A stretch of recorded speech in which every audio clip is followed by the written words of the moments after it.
Welcome, traveller of the velvet night. As the world outside begins to dim, quieting its chaotic pulse, you have found your way here, to this sanctuary of sound and shadow. There is nothing you need to do now. The demands of the day have dissolved, evaporating like mist under the morning sun, leaving you floating in a space of perfect neutrality. I invite you to close your eyes, or perhaps let your gaze soften until the edges of the room blur into a comfortable haze. Allow your shoulders to drop, heavy and loose, and feel the gentle gravity that anchors you to your resting place. It is time to let go. Tonight, we embark on a journey of effortless ascension. We will not be climbing mountains with our own strength, nor walking weary miles. Instead, we will surrender to the rhythmic, mechanical lullaby of the escalator. It is a machine of pure service, a device designed solely to carry us upward or downward without a single exertion of muscle. Picture yourself standing at the base of a great silver staircase that stretches up into a twilight sky. There is a hum, low and steady, a vibration that feels like the purring of a giant benevolent cat. This is the sound of continuity. This is the sound of the loop. Tonight, we will drift through the history, the mechanics, and the hidden beauty of these moving stairs, letting the knowledge wash over us like a slow, warm tide. Breathe in deeply now, inhaling the cool, metallic air of a dreamscape, and breathe out, releasing the tension of being human. You're safe here. You're weightless. Let the machinery take your weight. Let the stairs rise to meet you. Imagine, if you will, the very essence of a circle, a shape with no beginning and no end, a symbol of eternity that has fascinated philosophers and dreamers for millennia. This is the heart of the escalator. Beneath the silver steps that we see, beneath the grooved metal that catches the light, there lies a hidden world of chains and gears, a continuous loop that never truly stops. Even when the station is empty, even when the shopping mall has gone dark and the doors are locked, the potential for motion remains. The escalator is a conveyor belt of stairs, a river of metal that flows uphill. Visualize the mechanism as a great serpent swallowing its own tail, a belt of heavy-duty chain that loops around gears at the top and the bottom. It is a cycle of return. The steps you stand on, those sturdy platforms of safety, eventually reach the top, flatten out, and disappear beneath the floor, flipping over to travel back down in the darkness, hanging upside down like sleeping bats, only to re-emerge at the bottom, ready to carry another soul. There is something deeply comforting in this reliability. It suggests that nothing is ever truly lost. It simply cycles out of sight, resting in the shadows before returning to the light. The tracks guide these steps with precision, ensuring that they remain horizontal on the ride up, but collapse into a flat ribbon for the return journey.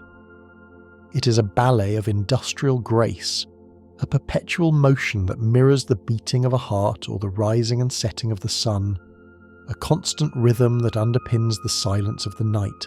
From this image of the endless loop, let your mind drift to the word itself, the name we give to this vessel of ascension. Words, like the machines they describe, have textures and histories. The word escalator feels smooth on the tongue, rolling forward with a sense of upward momentum. But it was not always a generic term for moving stairs. Once, it was a proper name, a title of distinction. Picture a time when the world was newer, when invention sparked in the minds of engineers like magic. The word was born from a marriage of Latin and logic. It is a portmanteau, a linguistic blending of the word elevator, which was already lifting people to the skies in boxes, and the Latin word scala, meaning steps. Or perhaps it was influenced by the word escalade, the act of scaling a defensive wall or a rampart. Imagine the creators sitting in a room filled with blueprints and tobacco smoke, seeking a name that sounded grand, that sounded like the future. They trademarked this name, capitalized it, protected it. But language is a fluid thing, like water. It spills over its banks. The invention became so essential, so ubiquitous in the department stores and train stations of the world, that the public took the word for themselves. They stopped seeing it as a brand and started seeing it as the thing itself. The capital letter faded away, the trademark was lost, and escalator became a word for the people, a common noun belonging to everyone, just as the experience of riding one belongs to anyone willing to step onto the moving metal. Let us float back further now, riding the currents of time into the sepia-toned haze of the late 19th century. We find ourselves in New York, near the salt spray and carnival lights of Coney Island. It is here that the ancestor of our modern smooth ride first appeared, but it did not look like the silver stairs we know today. Picture a wooden pier extending out into the ocean, the sounds of laughter and calliope music drifting on the breeze. Here, an inventor named Jesse W. Reno unveiled what he called the endless conveyor or elevator. Visualize this strange and delightful machine. It was not a staircase, but a ramp, an inclined plane of wood and iron that moved at a gentle angle. The passengers did not stand on flat steps. Instead, they rode on longitudinal cleats, slats of wood with grooves that moved upward. Imagine the texture of the wood under the soles of your shoes, the sensation of being lifted up a slope of 25 degrees. It was a novelty, a joyride, a curiosity for the leisure class and the holiday makers. People stood on it not to get to a meeting or to catch a train, but simply to feel the sensation of movement without effort. It was called the inclined elevator, and for 2 weeks at the old iron pier, thousands of people surrendered their weight to it, trusting in the new age of machinery. Feel the nostalgia of that moment, the innocence of a time when a simple moving ramp could be the highlight of a summer day, a slow glide upward toward the clouds above the Atlantic.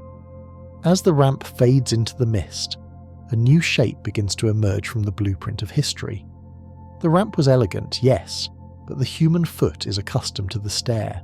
The rhythm of walking is a rhythm of steps. Enter the vision of Charles Seeberger.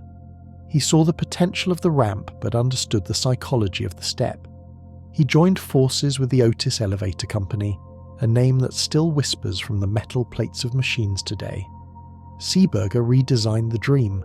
He transformed the slope into a series of individual steps that would materialize from the floor, rise, and then flatten again. Visualize the geometric satisfaction of this design. It is a transformation that happens every second. A flat surface fractures into a staircase. It is a magic trick performed in steel.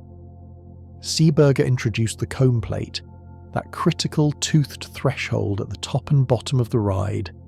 Imagine the sound of a soft click as the grooves of the steps mesh perfectly with the teeth of the comb, a zipper closing, ensuring that nothing gets trapped, that the transition from moving stair to stationary floor is as seamless as waking from a pleasant dream. This design won the grand prize at the Paris Exposition of 1900. Picture the Parisian light filtering through the glass roof of the Grand Palais, shining on the polished wood and brass of this new marvel. It was no longer just a ride. It was the future of architecture, a moving element of the building itself, breathing life into the static stone. Drifting on this thought of materials, let us linger on the sensation of touch. Today, we are accustomed to the cool, clinical feel of aluminum and steel, silver ribbons that reflect the fluorescent lights of the modern world. But it was not always so. For decades, the escalators that carried millions of commuters and shoppers were crafted from wood. Summon the image of a grand old department store in London or New York, perhaps Macy's or the tunnels of the London Underground. The steps beneath your feet are not metal, but hardwood, ash or oak, dense and sturdy. There is a warmth to wooden escalators that metal cannot replicate. They absorb the sound, making the journey quieter, a soft creaking rather than a metallic clatter. The wood is polished by millions of passing souls glowing with a deep amber hue. Imagine the smell of oil and old timber, a scent that reminds you of a library or an old ship. These wooden treads were works of art, built with fire-resistant hardwoods, slat by slat. Though most have been replaced by the fire-safe steel of the modern era, a few remain, preserved like rare artifacts. To ride one is to travel back in time, to feel the organic texture of the tree beneath your feet, a reminder that even in the heart of the industrial machine, nature supports us. The wood creates a bridge between the forest and the city, a soft, organic ribbon weaving through the concrete. Now shift your focus from your feet to your hands. As you stand on the moving step, your hand instinctively reaches out for stability, finding the thick black rubber of the handrail. This too is a loop, a continuous belt that travels in sync with the stairs, but there is a secret hidden in the motion of the handrail. If you have ever stood on a long escalator ride, lost in thought, you may have noticed a strange sensation. Your hand seems to drift slightly forward, inching ahead of your body as you ascend. This is not an accident. It is a subtle design choice, a whisper of safety engineering.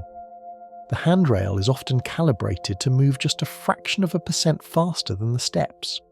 Visualize the physics of this. If the rail moved slower than your feet, your arm would drag behind you, pulling your center of gravity backward, inviting a fall. But by moving slightly faster, the rail gently invites you to lean forward, to keep your weight balanced, to anticipate the rise. It is a guiding hand, a silent guardian that pulls you softly toward your destination. Feel the texture of the rubber, smooth yet gripping, warm from the friction of the drive wheels. It is the lifeline of the machine, a dark river flowing alongside the silver stream, pulling you ever so gently into the future.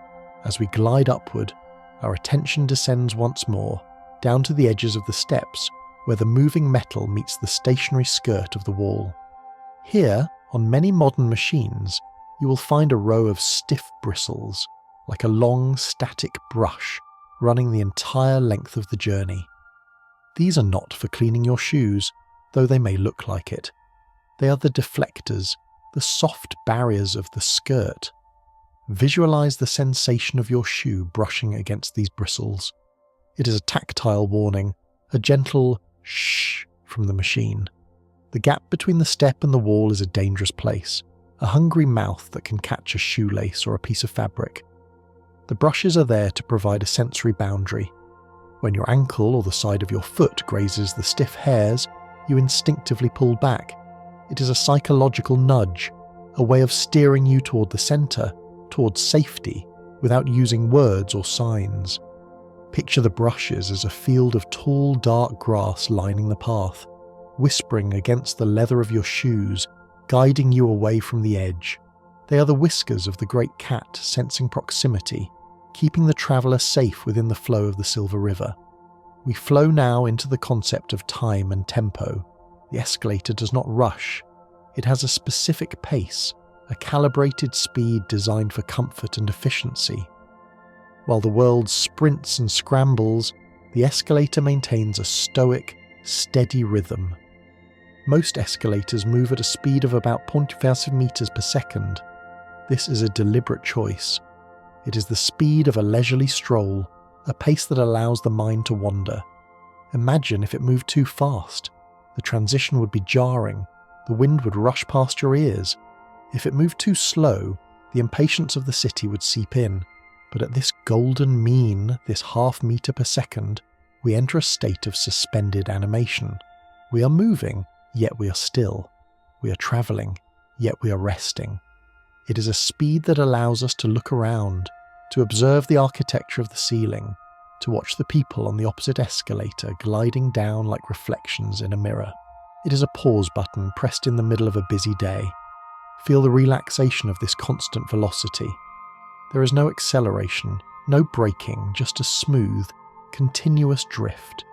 It is the heartbeat of the modern interior, a pulse that never races, calm and assured. Let your mind expand now, travelling across oceans and continents to a humid, vibrant city of hills and skyscrapers. We find ourselves in Hong Kong, standing at the base of the central mid-level's escalator system. This is not merely a way to get from one floor to another, it is a way of life. It is the longest outdoor-covered escalator system in the world, a winding dragon of metal that snakes its way up the steep mountainside for over 800 meters. Visualize the journey. You're outside yet sheltered from the tropical rain. You glide past the open windows of apartments, catching glimpses of domestic life, a television flickering, a cat sleeping on a sill. You float past noodle shops steaming with broth, past bars clinking with glasses, past the verdant green of hanging vines. This escalator is a street in the sky. It carries tens of thousands of people every day, a river of commuters flowing downhill in the morning and uphill in the evening. It transforms the grueling climb of the mountain into a magical drift through the layers of the city. Imagine the air changing as you rise, the sounds of the street below fading, replaced by the rustle of trees and the distant hum of the metropolis. It is a journey of 20 minutes if you ride the whole length, 20 minutes of weightless sightseeing, ascending through the strata of human existence. Finally, we drift from the longest to the shortest, shrinking our focus down to a delightful miniature. Travel with me to the basement of a department store in Kawasaki, Japan. Here, amidst the bustling aisles of commerce, sits the Puchikalator. It is a machine of charming absurdity. It is the world's shortest escalator, a tiny, perfect mechanism that stands only 5 steps high. Picture it. It takes less than 5 seconds to ride. It lifts you a mere 83 centimeters, hardly the height of a toddler. Why does it exist? It is not for utility. One could step up that height with a single stride. It exists for the sheer joy of the mechanism, for the novelty, for the delight of being carried even the smallest distance. Visualize yourself stepping onto this tiny conveyor. Before you have even settled your weight, you're already at the top. It is a haiku of an escalator, a brief moment of mechanical poetry. It reminds us that assistance doesn't always have to be grand or heroic. Sometimes it is just a small, helpful nudge. It is a celebration of laziness, a monument to the desire to glide rather than climb, no matter how small the mountain.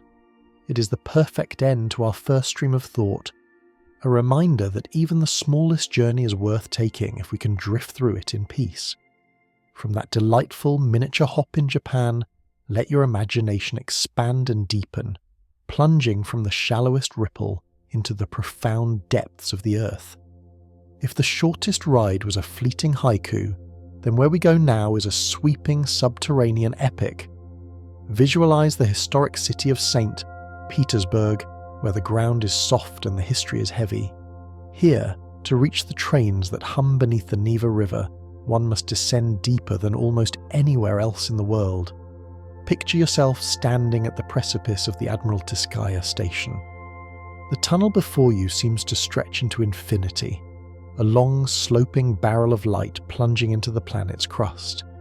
As you step onto this grand machine, you are committing to a journey of significant duration.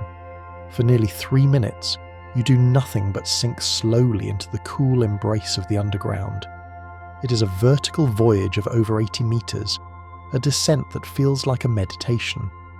Notice the lighting here. Unlike the harsh glare of a supermarket, the balustrades of these Russian giants are often lined with warm, glowing lanterns, marching in a single file line down the center or along the sides. They act as guiding stars in the subterranean twilight. As you descend, the opening at the top shrinks to a pinprick of daylight, and the bottom is not yet visible. You are suspended in the in-between, held safely in the throat of the earth. The air pressure changes slightly, a gentle pop in your ears, reminding you of the weight of the soil and stone above. It is a moment to close your eyes and feel the sheer scale of human engineering, a machine that allows us to visit the underworld and return unscathed. From the deep, straight lines of the Russian underground, let the geometry of your mind soften and curve. We're used to the escalator as a linear thing, a straight arrow pointing up or down. But in the realm of dreams and high engineering, the straight line can bend. Drift now to a vision of architectural wonder, the spiral escalator. It is a creature of rare beauty, found in only a few select sanctuaries of commerce and art, like the New World Daimaru in Shanghai or the Forum Shops in Las Vegas. Visualizing a spiral escalator requires a shift in perspective. It is not merely a staircase, it is a helix, a DNA strand of steel and glass rising through the atrium. The mechanics here are a triumph over the rigid nature of metal. Imagine the complexity required to make rectangular steps flow in a perfect circle. The chains must be flexible, the rails must curve, and the speed must vary subtly from the inner edge to the outer edge of the step, just as a marching band turns a corner. To ride one is to perform a slow, elegant pirouette. You're not just moving up, you're rotating, taking in a panoramic view of the world around you in a continuous sweeping arc. It feels organic, like the interior of a nautilus shell or the curling of a fern frond. As you glide upward in this gentle twist, the building reveals itself to you from every angle, a slow-motion dance that turns a simple commute between floors into a waltz with gravity. Spiraling gently out of the architectural marvels, we find ourselves drifting into the soft, unspoken currents of human behaviour, the invisible river of etiquette that flows upon these silver streams. Anywhere you go in the world, from the busy tubes of London to the metros of Tokyo, a silent agreement governs the moving stair. It is a manifestation of the collective unconscious, a sorting of stones in a riverbed. Visualize this separation of stillness and motion. On one side, there is the lane of the walkers, those who carry the fire of haste, who use the machine to amplify their own speed. But you, the dreamer, belong to the other side. You belong to the side of the standers. Picture yourself merging with this stationary line. There is a profound peace in choosing to stand. By placing your feet on the step and holding the rail, you become a statue in motion. You surrender your agency to the current.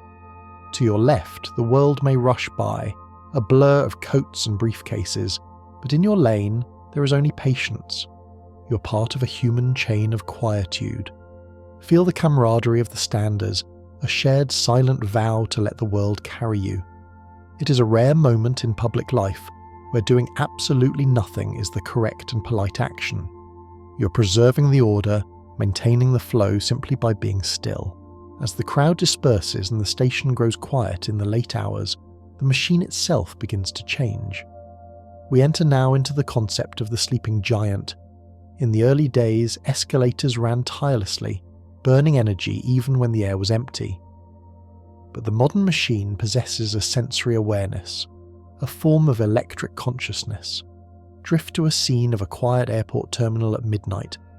The long corridors are empty, the shops are shuttered. Ahead, you see a bank of escalators, motionless, frozen in a slumber of conservation. This is the stop-and-go technology, or the crawl mode. The escalator is waiting. It is dormant, its metal heart beating at a resting pace.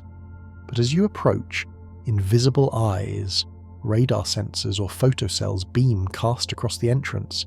Detect your presence. Visualize the gentle awakening. Before your foot even touches the comb plate, the machine shudders softly and exhales, the steps accelerating with a smooth, inviting hum. It wakes up solely for you. It is a loyal beast, conserving its strength until it is needed. As you step on, it carries you at full speed, and once you've disembarked, it waits a respectful moment, sensing the empty air, before slowing its breath again, returning to its meditative crawl, or coming to a complete, silent halt. It is a cycle of rest and activity that mirrors the circadian rhythms of a living thing. Let us float back through the mists of time, back to the era of gaslight and cobblestones, to witness the birth of this trust we now hold so easily. Today, we step onto the moving stairs without a second thought, but there was a time when this experience was terrifying, a challenge to the Victorian Constitution. Travel to Knightsbridge, London, to the grand opening of the first moving staircase in Harrods department store in the year 1898. The contraption was not the sleek metal ribbon we know, but a woven leather belt moving like a magic carpet up the centre of the shop. For the ladies and gentlemen in their heavy wool and corsets, the idea of the floor moving beneath them was dizzying, an affront to nature. Picture the scene at the top of the ride. To soothe the frayed nerves of the adventurous shoppers, the store manager had stationed an attendant, a guardian of the summit. This attendant was equipped with smelling salts for the faint of heart and, more delightfully, a glass of brandy for the shaken gentleman. Imagine the taste of that cognac, a warm, amber fortification after the perilous journey of 20 feet. It reminds us that every mundane convenience we enjoy today was once a wild frontier. The relaxation you feel now, the ease of the ride, is a luxury that was once earned with courage and a stiff drink. From the scented halls of a Victorian emporium, we fly across the ocean and south, across the equator to the vibrant, verdant hills of Medellin, Colombia. Here, the escalator is not a tool of commerce inside a mall, but a lifeline woven into the fabric of the city itself. Picture the Comuna 13 district, a neighbourhood of colourful homes clinging to the steep sides of a mountain, where narrow alleys wind like veins up the slopes. For generations, the residents climbed the equivalent of a 28-storey building just to reach their front doors. It was a daily pilgrimage of sweat and struggle. But then, the orange roofs opened up to receive a miracle of infrastructure. A giant covered outdoor escalator was carved into the hillside. Visualize this ribbon of orange and grey slicing through the brick and mortar. It is open to the air, allowing the breeze to flow through, yet shielded from the tropical sun and rain. See the grandmothers who once struggled to walk, now gliding effortlessly up the mountain, carrying groceries with a smile. Children ride it to school, watching the city sprawl out below them like a map. This escalator is a symbol of dignity. It turns a barrier into a bridge. To ride it is to feel the heartbeat of a community, to be lifted up not just in altitude but in spirit, witnessing how a simple machine can heal the geography of a city. While the people of Medellin glide uphill, let us drift north to the icy fjords of Trondheim, Norway, to encounter a machine that reimagines the very definition of an escalator. Here, the challenge is not for the pedestrian, but for the cyclist. The hill is steep, the pavement is slick with the misty rain of the north, and the legs are tired. Enter the tramp, or the cyclo-cable. This is not a staircase. It is a hidden helper buried beneath the street. Picture yourself on a bicycle at the bottom of the Brubachen Hill. You do not pedal. Instead, you place your right foot onto a small metal plate that emerges from a slot in the curb. It looks like a pedal starting block. As the mechanism engages, you feel a firm, steady pressure against the sole of your foot. The plate begins to move, pushing you and your bicycle up the steep gradient. You're standing on the bike, but the bike is being pushed by the earth itself.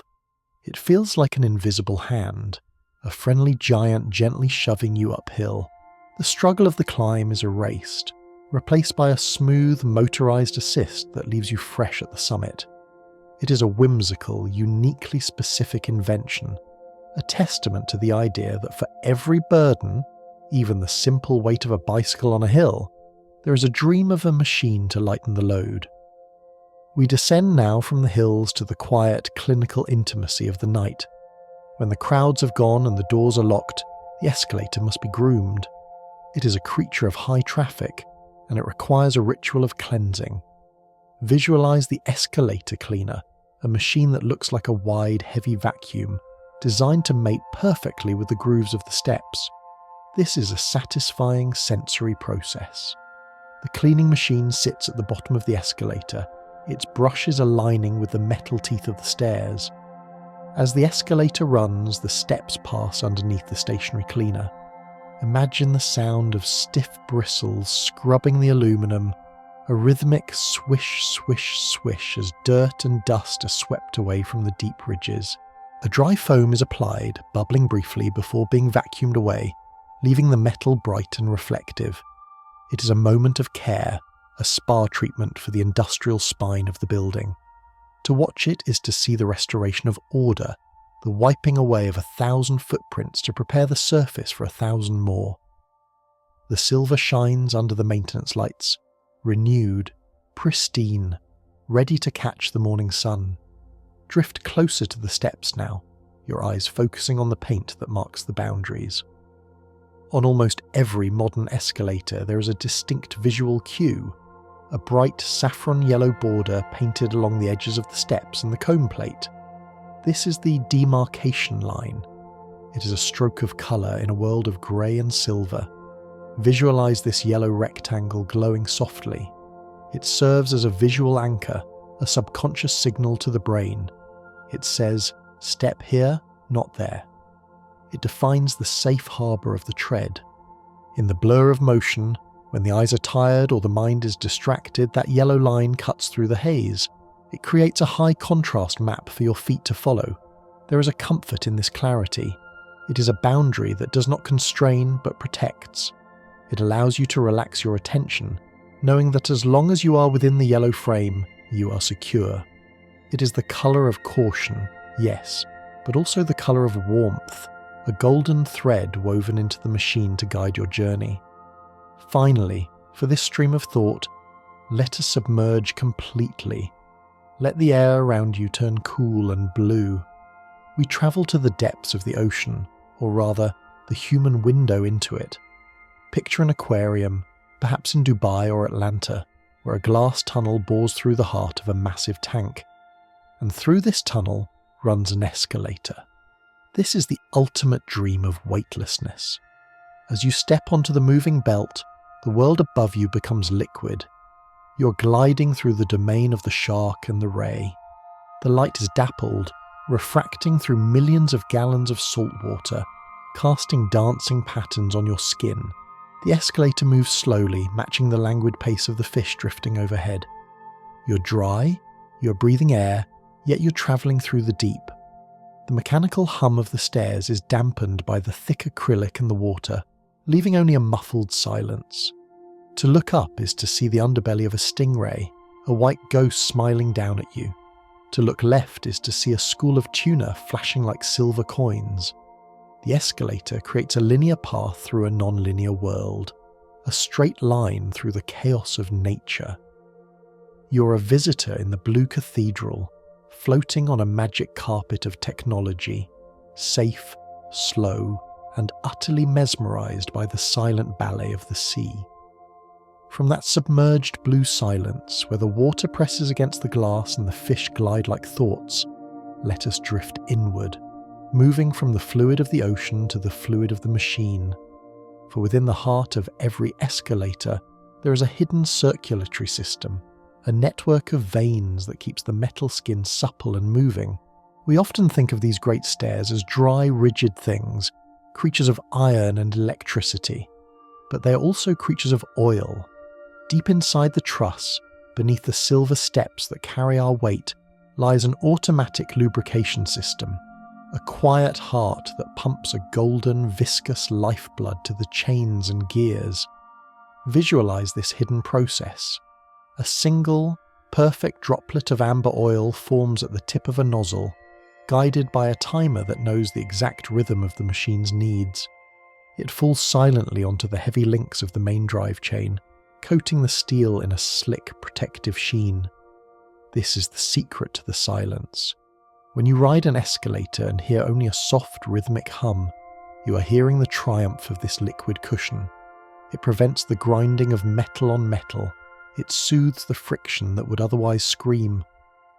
There is a deep comfort in knowing that the machine is taking care of itself, self-anointing its joints in the darkness so that your journey remains smooth, a frictionless glide sustained by a hidden river of gold. From the oil that coats the links, let us shift our focus to the links themselves, the skeletal spine of this ascending beast. We see the steps as solid platforms, but if we could strip away the aluminum skin, we would reveal the step chain. This is not a delicate jewellery chain, nor even the chain of a bicycle.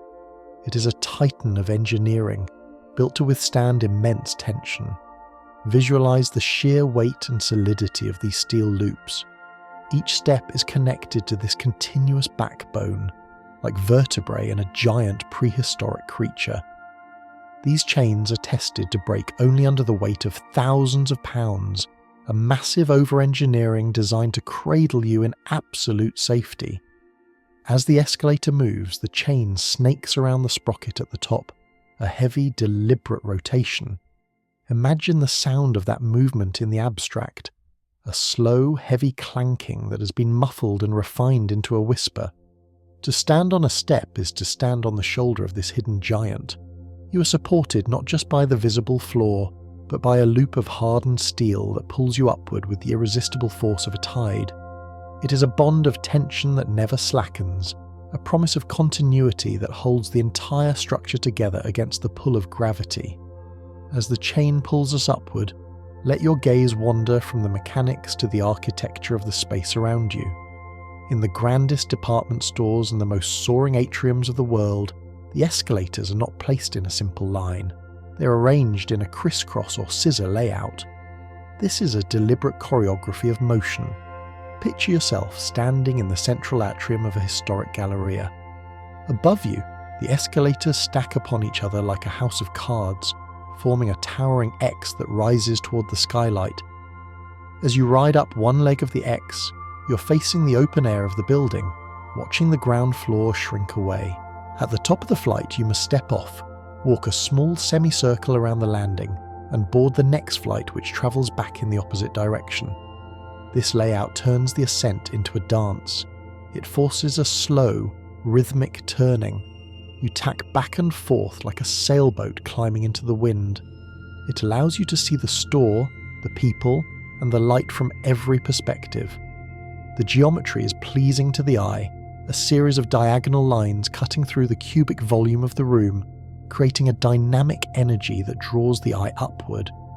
It is a structure that invites you to linger, to take the long way, to weave a thread through the fabric of the building. Now, lower your eyes to the space between the steps, to the very edges of the moving platforms. On the most modern and luxurious machines, you may notice a soft ethereal glow emanating from the gaps. This is the understep lighting, a feature that blends safety with a dreamlike aesthetic. Visualize a soft neon green or cool blue light casting a halo around the perimeter of each step. As the steps rise from the floor, they appear to be floating on a cushion of luminescence. This light serves a purpose. It highlights the separation between the treads, telling your eyes exactly where one step ends and the next begins. But beyond its utility, it transforms the machine into a sculpture of light. In a darkened cinema lobby or a twilight train station, these glowing stairs look like a portal to another dimension, a stairway of light beams. The light moves with you, a travelling aura that bathes your shoes in a cinematic glow. It makes the heavy metal seem weightless, as if the stairs are made of glass or energy.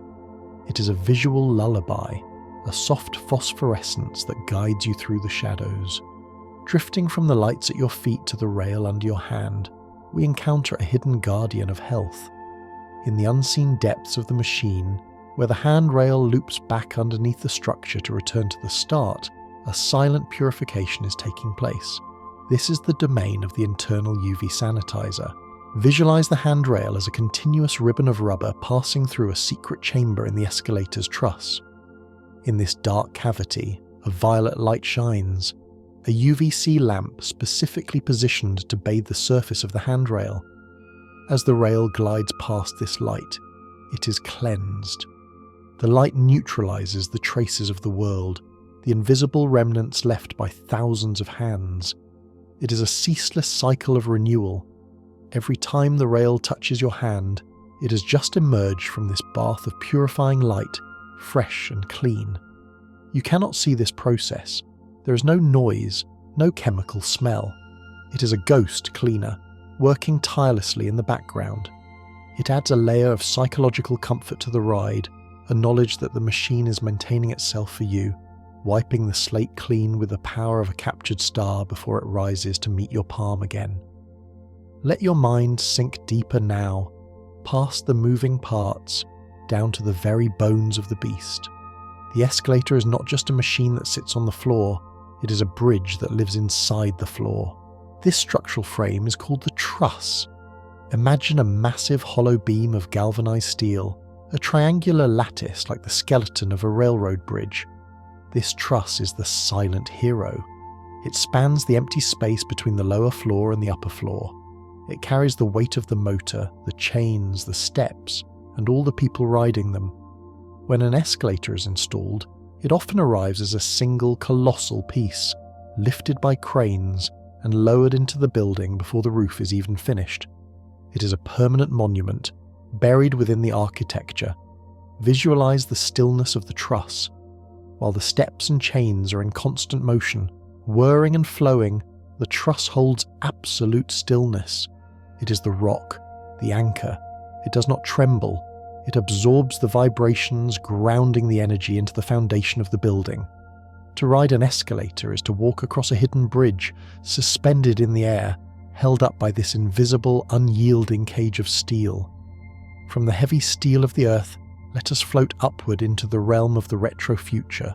We travel to Brussels to the Atomium, that strange and beautiful structure of silver spheres connected by tubes, built for the 1958 World's Fair.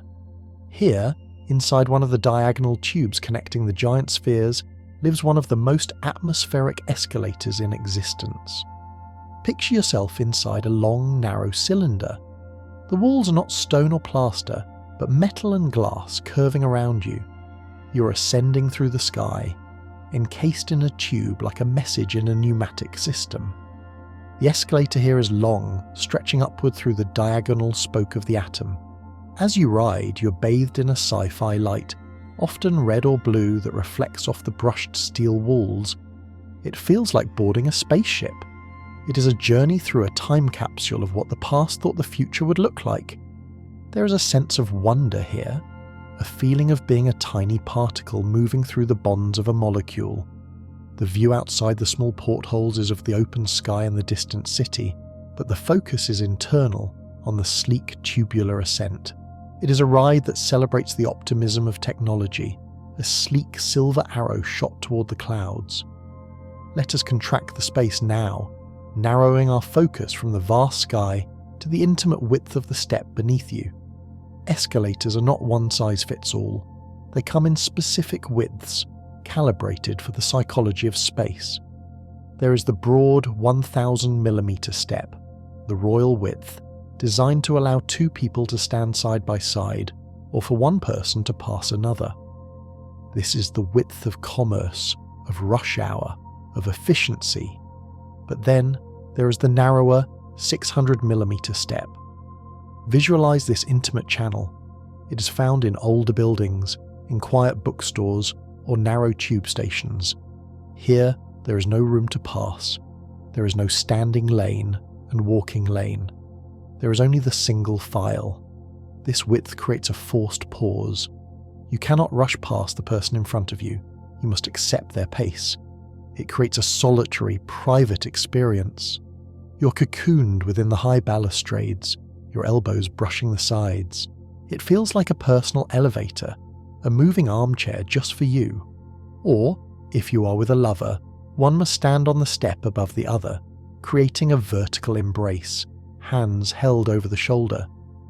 This narrowness changes the social dynamic of the ride, stripping away the hurry, enclosing you in a small moving vessel of privacy.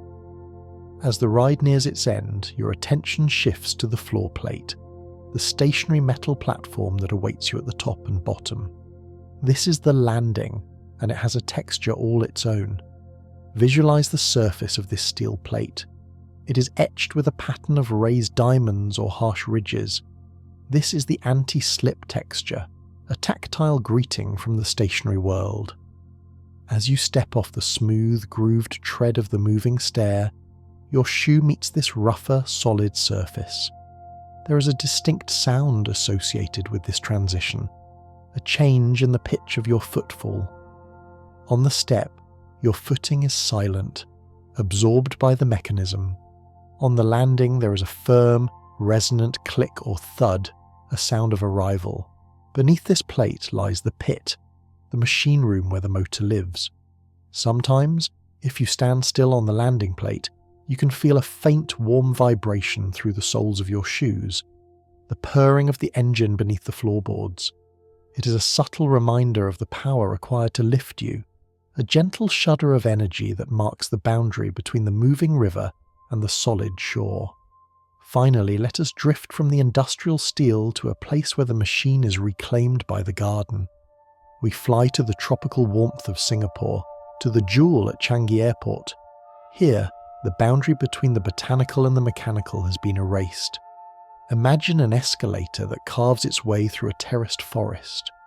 You're not surrounded by walls of plaster, but by walls of living green, ferns, palms, and orchids cascading down beside the handrail.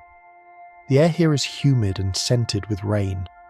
As you glide upward, you're moving through the canopy of an indoor jungle, but the centerpiece is the sound. In the center of this space falls the rain vortex, the world's largest indoor waterfall. The sound of rushing water, of millions of gallons plunging into a central pool, drowns out the hum of the motor.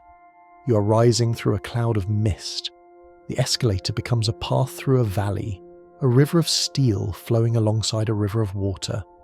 The sunlight filters through the glass dome above, fracturing into rainbows in the spray. To ride this machine is to be lifted toward the sun like a vine seeking the light, a perfect harmony of the engineered world and the organic soul, leaving you suspended in a garden of perpetual ascent. From that verdant, mist-filled sanctuary in Singapore, where nature and machine dance in a humid embrace, let us allow the tropical air to cool and heavy shadows to lengthen. We drift from the organic future to the opulent past, crossing continents to land in the heart of London, within the hallowed halls of Harrods. Here, the escalator is not merely a conveyance, it is a theatrical stage set, a journey into a dream of antiquity. Visualize the Egyptian escalators, a masterpiece of atmospheric design that once defined the heart of this great store. As you step onto these stairs, you are leaving the modern world of commerce and entering a twilight realm of pharaohs and mystery. The walls rise up around you, clad in heavy, textured reliefs that mimic the sandstone of the Nile. Visualize the giant columns topped with lotus flowers and the statues of sphinxes resting in the alcoves, their stone eyes watching your slow ascent. The lighting here is deliberate, dim, golden, and warm, casting long, dramatic shadows that flicker as you rise. The sound is different too. The acoustics of the heavy decoration dampen the chatter of the shoppers, creating a hushed, reverent atmosphere. It feels as though you're descending into a royal tomb or ascending to a celestial palace. The air is thick with the scent of expensive perfume and the dust of imagined history. To ride this escalator is to participate in a grand opera, a slow-moving procession where every passenger is royalty, carried upward through the golden gloom of a reimagined ancient world. Emerging from the golden shadows of the interior, let us propel ourselves outward, bursting through the walls of the building into the crisp open air of Paris. We find ourselves at the Centre Pompidou, a building that wears its internal organs on the outside. Here, the escalator is the star of the show, a transparent artery pulsing against the skyline. Visualize this caterpillar of glass and steel. It does not hide in the core of the building. It hangs suspended on the exterior facade, a diagonal tube zigzagging its way up the side of the museum. As you step into the tube, you're encased in a bubble of clear plexiglass. The city of Paris unfolds below you like a living map. With every meter you rise, the horizon expands. The grey zinc rooftops, the distant Eiffel Tower, the smoke rising from chimneys, you are separate from the city, enclosed in your silent moving capsule, yet you are visually one with it. The sensation is one of floating in a vacuum. Raindrops may streak against the glass inches from your face, but you remain dry, gliding upward through the weather. It is a viewing platform that never stops moving, a kinetic sculpture that turns the act of entering a museum into a cinematic panning shot of the world's most romantic city. From the visual spectacle of Paris, let us turn our gaze inward, to the strange and fascinating landscape of the human mind. There is a phenomenon associated with our subject, a glitch in our own biological matrix known as the broken escalator effect, or the Walker effect. It reveals just how deeply the rhythm of the machine has embedded itself into our nervous system. Imagine approaching an escalator that has been turned off. It is stationary, a simple set of metal stairs. You know it is not moving, your eyes tell you it is solid ground. Yet, as you take that first step, your body rebels. You feel a strange, lurching sensation, a vertigo that pulls you forward, a clumsiness in your legs. This is your brain, the master predictor, overriding reality. It has learned, through thousands of rides, that this specific visual pattern, the silver grooves, the handrail, the comb plate, means motion. It fires a signal to your leg muscles to compensate for a movement that isn't there. Visualize this phantom force. It is a ghostly push, a memory of motion stored in your very bones. Even when the machine sleeps, its power over you remains, a testament to the symbiotic relationship we have formed with these silver rivers. We have surrendered our balance to them so completely that when they stop, we stumble in the silence. Let the phantom motion settle and allow your mind to drift to a different kind of movement, the horizontal glide. We find ourselves now in the endless polished corridors of a major international airport, perhaps Denver or Schiphol. Here, the escalator flattens out, becoming the moving walkway or the travelator. There is a distinct joy in this flat trajectory. Visualize the long, straight ribbon of rubber stretching out for hundreds of meters. As you step onto it, you become a superhuman. You're walking, yes, but your stride is amplified. Every step covers 3 times the distance. You're gliding across the floor like a skater on ice. There is a rhythmic click, click, click of suitcase wheels rolling over the joints of the belt, a percussion section to your journey. The air here is conditioned and cool. To your left, the walkers blur past. To your right, the standers are statues carried by the floor. It is a moment of suspended responsibility. You're moving toward your destination at high speed, yet you're expending almost no energy. It is the closest we come to the sensation of moonwalking, a low-gravity drift through the landscape of departures and arrivals, where the floor itself conspires to hurry you home. Now, add a layer of complexity to this flat glide. Imagine we're in a supermarket, a place of commerce and carts. How does one move a wheeled metal basket between floors without chaos? Enter the inclined moving walkway, a ramp that is neither stair nor elevator, but a magic slope. Visualize the surface of this ramp. It is not smooth rubber, but a series of metal pallets with deep, serrated teeth. Now, picture the wheels of the shopping cart. They are special, designed with a hidden secret. As you push the cart onto the ramp, the wheels align with the grooves in the floor. Suddenly, you feel a magnetic thunk. The wheels sink into the slots, and an internal brake engages. The cart is locked. It becomes part of the floor. You can let go of the handle, and the heavy basket filled with glass jars and produce stands perfectly still on the incline, defying gravity. It is a satisfying mechanical handshake, a moment where 2 separate machines, the cart and the floor, mate perfectly to ensure safety. You stand beside your goods, gliding upward or downward, watching the checkout counters drift away, trusting in the invisible friction that holds your world in place. Let us descend now, deeper than we have gone before, to the Wheaton Station in Washington, D.C., or perhaps the dizzying depths of the Kiev metro. We stand at the top of a deep level escalator, a shaft that seems to bore into the center of the earth. The visual perspective here is overwhelming. The escalator is so long that the bottom is lost in a haze of distance. The parallel lines of the handrails and the ceiling lights converge at a vanishing point, creating a Star Wars effect, a tunnel of light speed frozen in time. The ride takes minutes, not seconds. It is a journey long enough to read a chapter of a book or to listen to an entire song. Visualize the walls of the tunnel, lined with curved panels that reflect the sound of the rolling steps, creating a rushing white noise that wraps around you like a blanket. You're in a silo of transit. Looking up, the opening to the surface becomes a small rectangle of light. Looking down, the destination is a blur. It is a suspension of existence, a long hypnotic slide between the weather of the surface and the warmth of the underground. where the only reality is the rhythmic descent. From the sheltered tunnels, we brave the elements. We move to an outdoor escalator in a city known for its winter, perhaps in Sapporo or Montreal. The snow is falling, thick and silent, blanketing the city in white. Yet the escalator remains clear. This is the miracle of the weatherproof machine.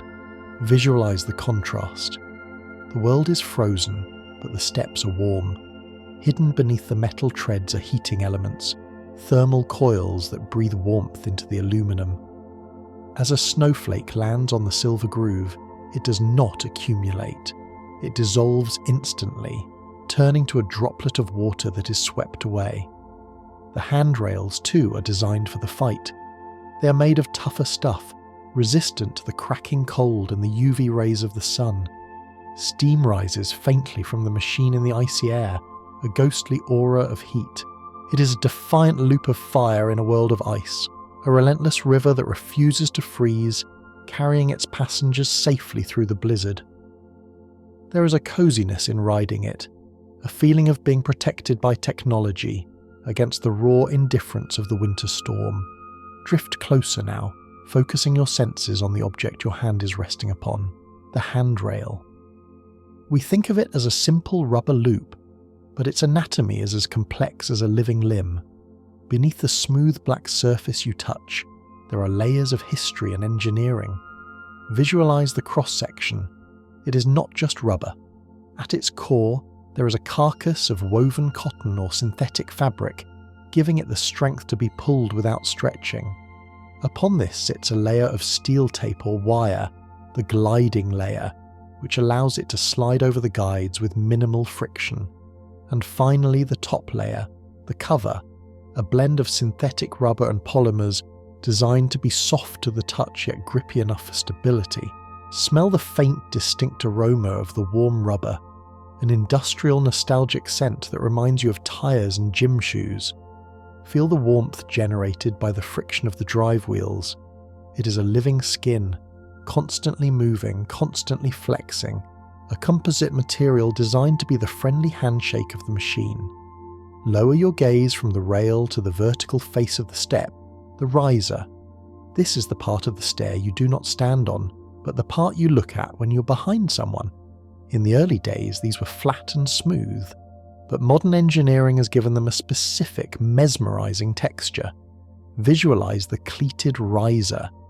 It is a series of vertical grooves, ridges of metal that flow down the face of the step like a frozen waterfall. These grooves are not merely aesthetic. They are designed to interlock perfectly with the back edge of the step below it. As the escalator flattens out at the end of the ride, these teeth mesh together, closing the gap, ensuring that no toe or shoelace can slip between the rising stairs. Watch them closely as you ride. The visual effect is hypnotic, a cascading wall of silver lines that never seems to end, a constant flowing barrier that looks like liquid mercury pouring over a cliff. It is a texture of absolute precision, a geometric assurance that the stairs are a unified, impenetrable surface. Finally, for this stream of thoughts, we arrive at the end of the ride, at the metal floor plate where we step off. But do not walk away just yet. Look down at that patterned steel. Beneath your feet lies a secret chamber, a space known as the machinery pit, or the upper truss void. Visualize what lies beneath the floorboards. If one were to lift that heavy steel plate, they would reveal the hidden brain of the beast. It is a small, dark room buried in the floor, smelling of oil and electricity. Here lives the motor, the drive gears, the controller cabinet with its blinking lights. It is a cramped, utilitarian space, a cockpit for the pilotless plane. Technicians descend into this pit like spelunkers into a cave, disappearing from the public eye to tend to the heart of the machine. It is a reminder that our smooth, effortless journey is powered by a rugged, hidden reality. We walk over this hollow space every day, unaware of the cavern beneath our heels, unaware of the spinning gears that turn the electricity of the city into the motion of our lives. We float over the void, supported by the silent, sturdy frame, safe in our ignorance of the complex depths below. floating upward from the dark, oil-scented machinery pit, our awareness returns to the surface, settling near the floor where the journey begins. Here, resting quietly at the base of the balustrade, sits a small but potent object, the emergency stop button. It is a detail we often overlook, passing it by as we rush toward the steps, yet it holds a profound, dormant power. Visualize this button. It is almost always red, the colour of urgency, a crimson eye set against the cool, brushed stainless steel of the casing. It is usually protected by a clear plastic cover, a transparent eyelid that shields it from accidental bumps, keeping the machine's rhythm uninterrupted. Contemplate the potential energy stored within this small circle. The entire massive mechanism, the tons of steel, the roaring motor, the endless loop of heavy chains, is subservient to this single point of contact. It is a sleeping guardian. It does not act, it waits. It is there for the rare moment of chaos, a promise that the relentless motion can be ceased by a human hand. There is a psychological comfort in its presence. It reminds us that we are still the masters of the machine. Even as we surrender our weight to the conveyor, the power to halt the river remains within reach. Imagine the sensation of lifting that plastic flap and pressing the button, not in panic, but in a dream. The instant cessation of the hum, the sudden stillness of the steps, the silence rushing back into the space. It is the pause button for the mechanical world, a crimson anchor of safety resting silently at your feet. Drifting from the red of the stop button, your gaze slides across the floor to the base of the handrail, where the machine communicates with you in the language of light. Here, embedded in the newel or the floor plate, you will find the direction indicators. These are the traffic lights of the pedestrian world, soft glowing beacons that guide the flow of the river. Visualize a circle of vivid green light, perhaps an arrow pointing upward, glowing with a neon intensity. It is a welcoming signal, a silent invitation that says, "Enter here. This path is for you." The green is the colour of go, of growth, of permission. It cuts through the visual noise of a busy station, a clear, luminous directive low to the ground. Conversely, imagine the soft, glowing bar of red, a do not enter symbol. It is not harsh. It is merely a statement of flow. It tells you that this river flows against you, that you must seek another path. In the dim light of a cinema or a late-night metro, these lights reflect off the polished floor, creating pools of colour, emerald and ruby, that dance on the tiles. They are the simple binary logic of the machine made visible, a gentle sorting of souls into the correct currents, ensuring that the streams of humanity never collide, but pass each other in harmonious parallel lines. Follow the line of the light upward now, tracing the curve of the handrail as it wraps around the end of the balustrade. This curved section, where the handrail turns 180 degrees to dive under the floor, is known as the newel. It is a shape of perfect geometry, a semicircle of continuous motion. Meditate on the elegance of this turn. The handrail, which has been travelling in a straight line for the entire journey, must now execute a seamless loop. It glides around the curve with a fluid grace. If you place your hand here, at the very start of the ride, you can feel the centrifugal force, a subtle outward pull, as the rubber belt whips around the wheel hidden beneath. The newel is often broader than the rest of the rail, a widened shoulder that invites the hand to grab hold. It is the handshake of the escalator. It is the first point of contact, the moment you sync your body with the machine's speed. Visualize the texture of the rubber stretching slightly over the curve, the way the light catches the black sheen as it bends. It is the end and the beginning in one, the visible portion of the infinite loop turning back upon itself to return to the darkness, ready to cycle again. As you glide up the incline, let your attention expand to the space between the escalators. In a grand department store or a busy airport, escalators often run in pairs or groups, parallel streams of silver. The space that separates them is covered by a sprawling sheet of stainless steel known as the inner deck. This surface is a landscape of its own. It is a vast metallic ski slope, shimmering under the overhead lights. But it is not a smooth sheet. If you look closely, you will see it is dotted with small raised metal shapes, sometimes cylinders, sometimes pyramids, sometimes jagged fins. These are the anti-slide nodes. They are there to prevent the adventurous or the foolish from treating the smooth metal deck as a slide. But in our dream, they are simply texture. They break up the light, creating a pattern of shadows on the silver field. Visualize the expanse of this metal, cool and untouchable. It is the no man's land between the upward current and the downward current. It is a buffer zone of stillness amidst the motion.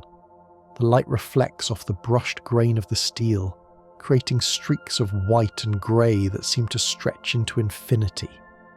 It is a sturdy, silent spine connecting the twin rivers, a testament to the industrial beauty of pure, unadorned metal. Rising higher, we look to the walls that hem us in. On older machines, these might be solid panels of opaque metal, but on the modern escalator, they are increasingly made of glass. This is the glass balustrade, a feature that brings a sense of weightlessness to the ride.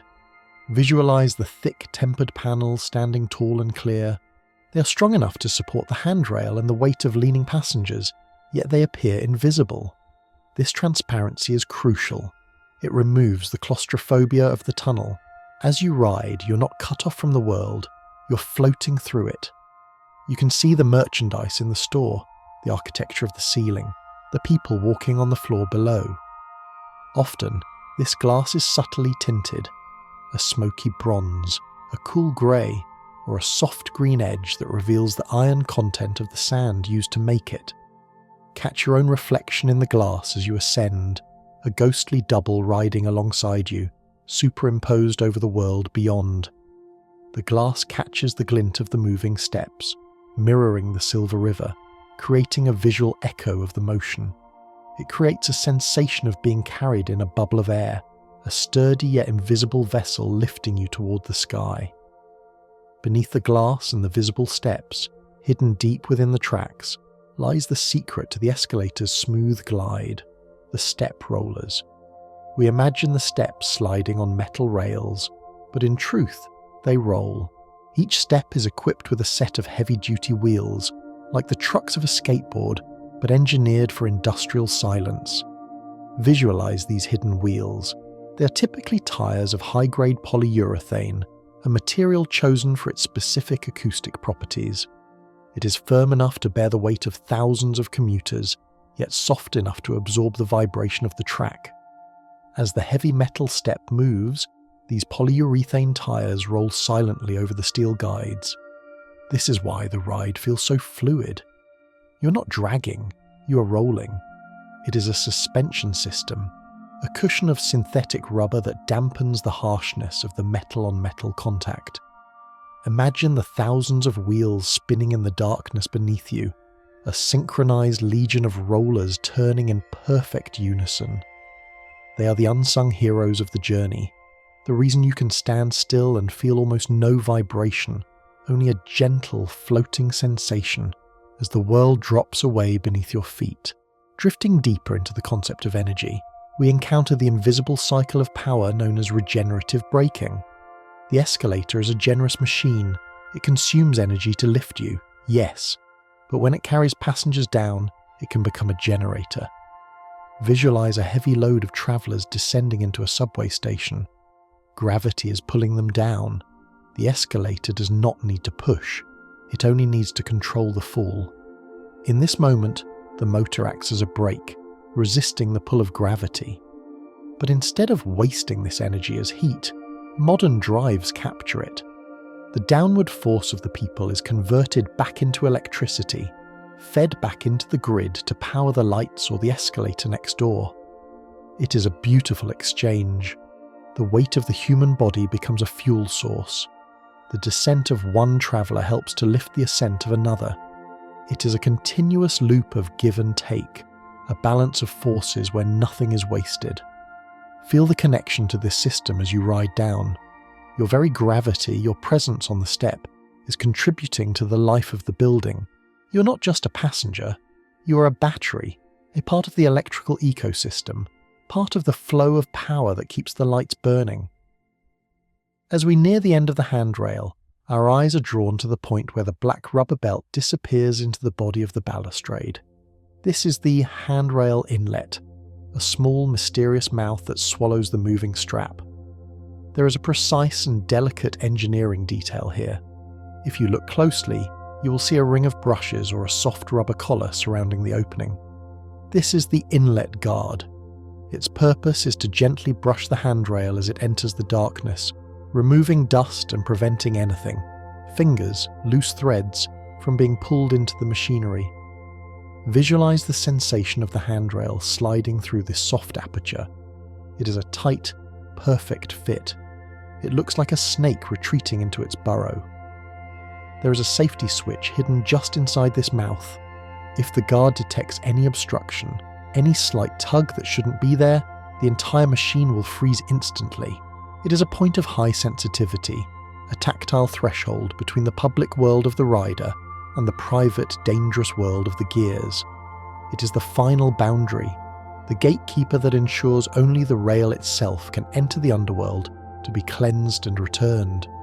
Sometimes, in our journey through the city, we encounter an escalator that is resting. It is not broken, but paused for maintenance. Here, we see the barricade, often a yellow plastic gate or a tension belt stretched across the entrance. But look beyond the barrier. Occasionally a step has been removed, leaving a gaping rectangular hole in the staircase. This is a rare and fascinating glimpse into the anatomy of the beast. Through the missing step, we can see the skeleton of the machine. We see the truss, the heavy chains, the dark grease, the rails curving into the deep. It is like seeing an X-ray of a living thing. The facade of the smooth silver river is broken, revealing the industrial complexity underneath. It is a reminder that the surface we stand on is a shell, a moving cover over a deep void. There is a stillness to a stopped escalator that is profound. It is a river frozen in time. The steps, usually so animated, are now just static sculptures of metal. To see it this way is to appreciate the motion even more when it returns. It is a moment of vulnerability for the machine, a pause in its endless labour, waiting for the healing hands of the engineer to restore its flow. Finally, let us drift away from the mechanics and return to the human experience, to the passing glance. The escalator provides a unique social geometry that exists nowhere else in the world. As you ascend on the right, another stream of humanity descends on your left. You're moving in opposite directions, yet for a brief moment, you are parallel. Visualize this slow, cinematic panning shot. A face glides into your field of view, rising or falling. You have 3, perhaps 4 seconds of proximity. You're close enough to see the colour of their eyes, the texture of their coat, the title of the book they are holding, and then they are gone, carried away by the current. It is a space of silent intimacy. Eyes meet and then diverge. It is like 2 ships passing in a calm sea. There is no obligation to speak, only to acknowledge the shared journey. You watch a life drift past you, a businessman loosening his tie, a child waving, a couple holding hands. They are vignettes, brief stories without endings, sliding past your window. The escalator turns the crowd into a gallery of portraits, a moving exhibition of the human condition, allowing you to observe the world not with the rush of the street, but with the slow, detached grace of a camera tracking on a dolly, capturing the beauty of the fleeting moment.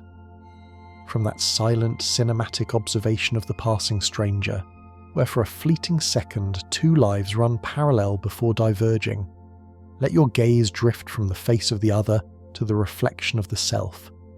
In many of the world's grandest transit hubs and department stores, the walls lining the escalator shaft are not merely stone or metal, but mirrors. These are the halls of infinite regression. Visualize the sensation of entering a mirrored escalator tunnel.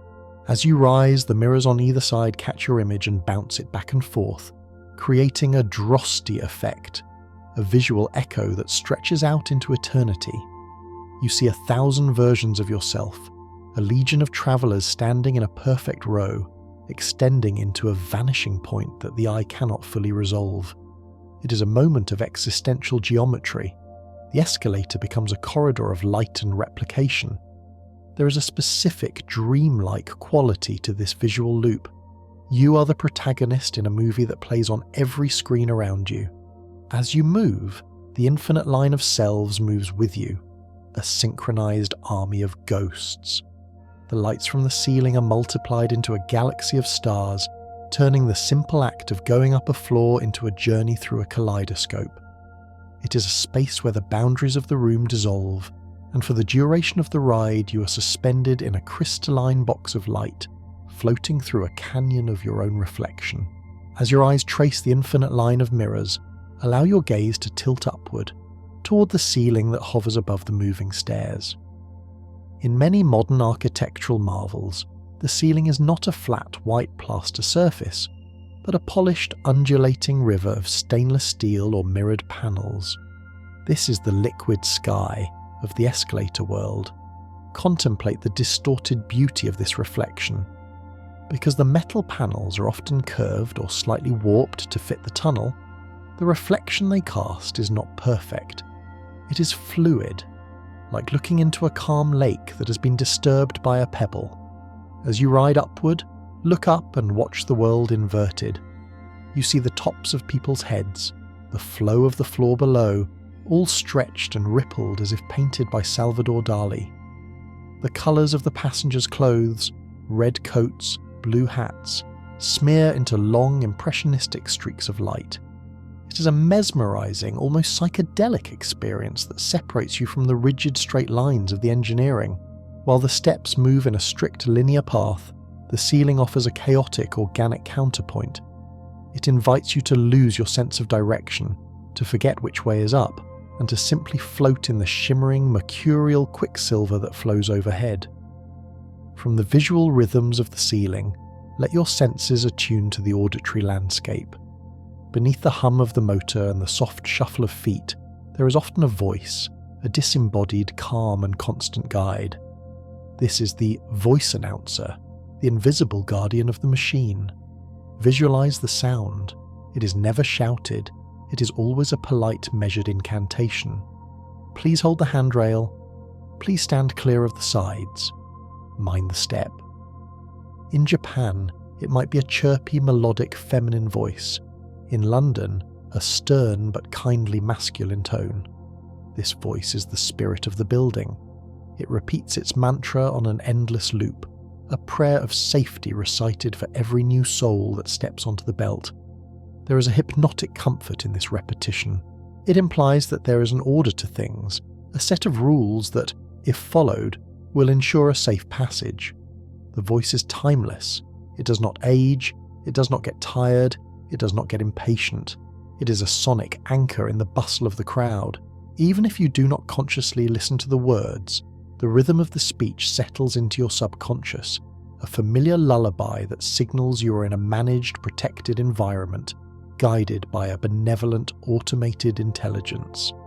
As the voice fades into the background, your eyes are drawn to the walls of the tunnel again, specifically to the framed rectangles that glide past your periphery. These are the advertisement panels, the escalator gallery. In the deep tube stations of London or the metros of Paris, these panels are spaced with mathematical precision, creating a unique visual tempo. Visualize the experience of watching them pass. Because you are moving at a constant speed, the posters become a slow-motion film strip. You do not walk past them, they slide past you. First, a poster for a West End play, then a perfume bottle, then a cinematic release. The spacing dictates the rhythm of your attention. You have exactly 3 seconds to absorb the image before the next one arrives. It is a curated gallery for the captive audience. There is a soothing quality to this passive consumption. You're not required to seek out the information. It is served to you on a conveyor belt of vision. The colours are backlit, glowing in the semi-darkness of the tunnel. For the duration of the ride, these images are your world, a rhythmic flashing of culture and commerce that marks the passage of time. They act as mile markers on your ascent, measuring the journey not in meters, but in stories, faces, and dreams of elsewhere. Drifting from the images on the wall, we return to the social river, specifically to the invisible line that divides it. We enter the realm of the stand and walk etiquette, a global phenomenon of unwritten law. In almost every major city, the escalator is divided into two distinct lanes, a binary system of flow. Visualize this separation. On the right, or the left, depending on the city, London and Washington DC stand on the right, Tokyo stands on the left. There is the lane of the stoic. These are the people who have chosen to pause, to rest, to let the machine do the work. They form a solid, stationary wall. On the other side is the fast lane, an open channel for those who wish to climb, to add their own energy to the machine's lift. There is a profound beauty in this self-organizing system. No conductor directs it. No police enforce it. It is a collective agreement, a spontaneous order born of necessity. To stand in the standing lane is to feel a sense of belonging, a shared pact of patience. You are part of a human queue that moves without walking. To feel the brush of air as a walker rushes past you in the open lane is to feel the contrast between the two speeds of life, the hurried and the serene. It is a river with two currents, flowing side by side in perfect silent harmony. Let your mind float away from the people now and back to the structure itself. In the grandest atriums, like those in the Ion Orchard of Singapore or the malls of Dubai, the escalator appears to defy gravity. This is the freestanding or floating escalator. Picture a vast open space, a cathedral of commerce rising 6 or 7 stories high. Crossing this void is a bridge of silver, an escalator that seems to hang in the air with no visible means of support. There are no thick columns beneath it, no heavy walls holding it up. It is a slash of metal across the emptiness. The engineering secret lies in the incredible tensile strength of the truss, hidden within the slim profile of the casing, anchored only at the very top and very bottom. To ride such a machine is to feel a thrill of vertigo and weightlessness. You're suspended in the volume of the room. If you look over the handrail, there is nothing but air between you and the ground floor far below. It creates the illusion of flight, of gliding on a magic carpet that has been frozen in steel. It is architecture stripped of its heaviness, a celebration of the horizontal line cutting through the vertical space, lifting you effortlessly through the atmosphere. Focus your attention now on the sensory detail of your hand upon the rail. You're holding the black rubber loop, feeling its smooth, warm texture sliding beneath your palm.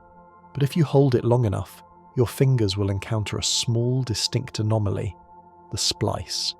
Every handrail is a loop, and that loop must be joined. Visualize this seam. It is a diagonal cut, fused together with heat and pressure to create a continuous ring. It is usually invisible to the eye, lost in the black uniformity of the rubber, but the hand knows it is there. It manifests as a tiny bump, a slight ridge, or a change in texture that passes under your fingers every 30 seconds or so. It is the heartbeat of the rail. Thump, thump. It reminds you that this is a physical object, a belt that is cycling around. Some riders unconsciously wait for it, a tactile marker of time. It is the only flaw in the perfection, the scar that proves the craftsmanship. Feeling the splice is a moment of connection with the manufacturing process, a realization that this endless river of rubber was once a straight line, bent and bonded to serve you forever. Lower your gaze to the floor plate at the very entrance of the escalator, to the stainless steel skirt that hugs the base. If you look closely, you will see a small, unassuming circle of silver with a keyhole in the center. This is the operator's switch, the igniter of the machine. Visualize the ritual that happens before you arrive in the quiet hours of the early morning. A custodian or a station master approaches the silent sleeping beast. They insert a specialized key into this silver lock. With a simple turn, the circuit is closed. A deep magnetic clunk resonates from the pit, the sound of the brake releasing. Then the low moan of the motor begins, rising in pitch until it settles into its steady working hum. The steps shudder and begin to flow. This keyhole is the interface between the human will and the industrial force. It is a secret control, unnoticed by the thousands of feet that will pass it, but essential to the life of the stairs. It represents the start of the day, the awakening of the river. To see it is to know that the machine waits for a command, that its endless motion is a choice made by a human hand turning a silver key in the dawn light. Drift your eyes down to the very point where the moving stairs disappear into the floor, the comb plate. We have spoken of the comb before, but let us focus on the comb segments themselves, the yellow teeth that mesh with the grooves. These are not just metal, they're often made of a specialised high-impact plastic or aluminum alloy, designed to be the sacrificial lamb of the system. Visualise the precision of these teeth. They sit like sentinels at the gate of the underworld. Their bright yellow colour is a warning, but their material is a safety feature. If a coin, a screw or a pebble becomes wedged in the grooves, the comb tooth is designed to snap. It breaks so that the machine does not. It yields to the obstruction to trigger a safety switch that stops the ride. These segments are modular, easily replaced, a row of yellow soldiers that can be swapped out individually. There is a strange comfort in this fragility. The machine is built to break a small part of itself to save the whole, and to save you. Those bright yellow teeth are not just decoration, they are the fragile fuse in a system of immense power, watching the threshold with unwavering vigilance. Finally, let us expand our view to the outdoors once more, to a place where the escalator bridges the gap between the elements and the shelter. Visualize a canopied outdoor escalator, perhaps in a rainy city like Seattle or Hong Kong.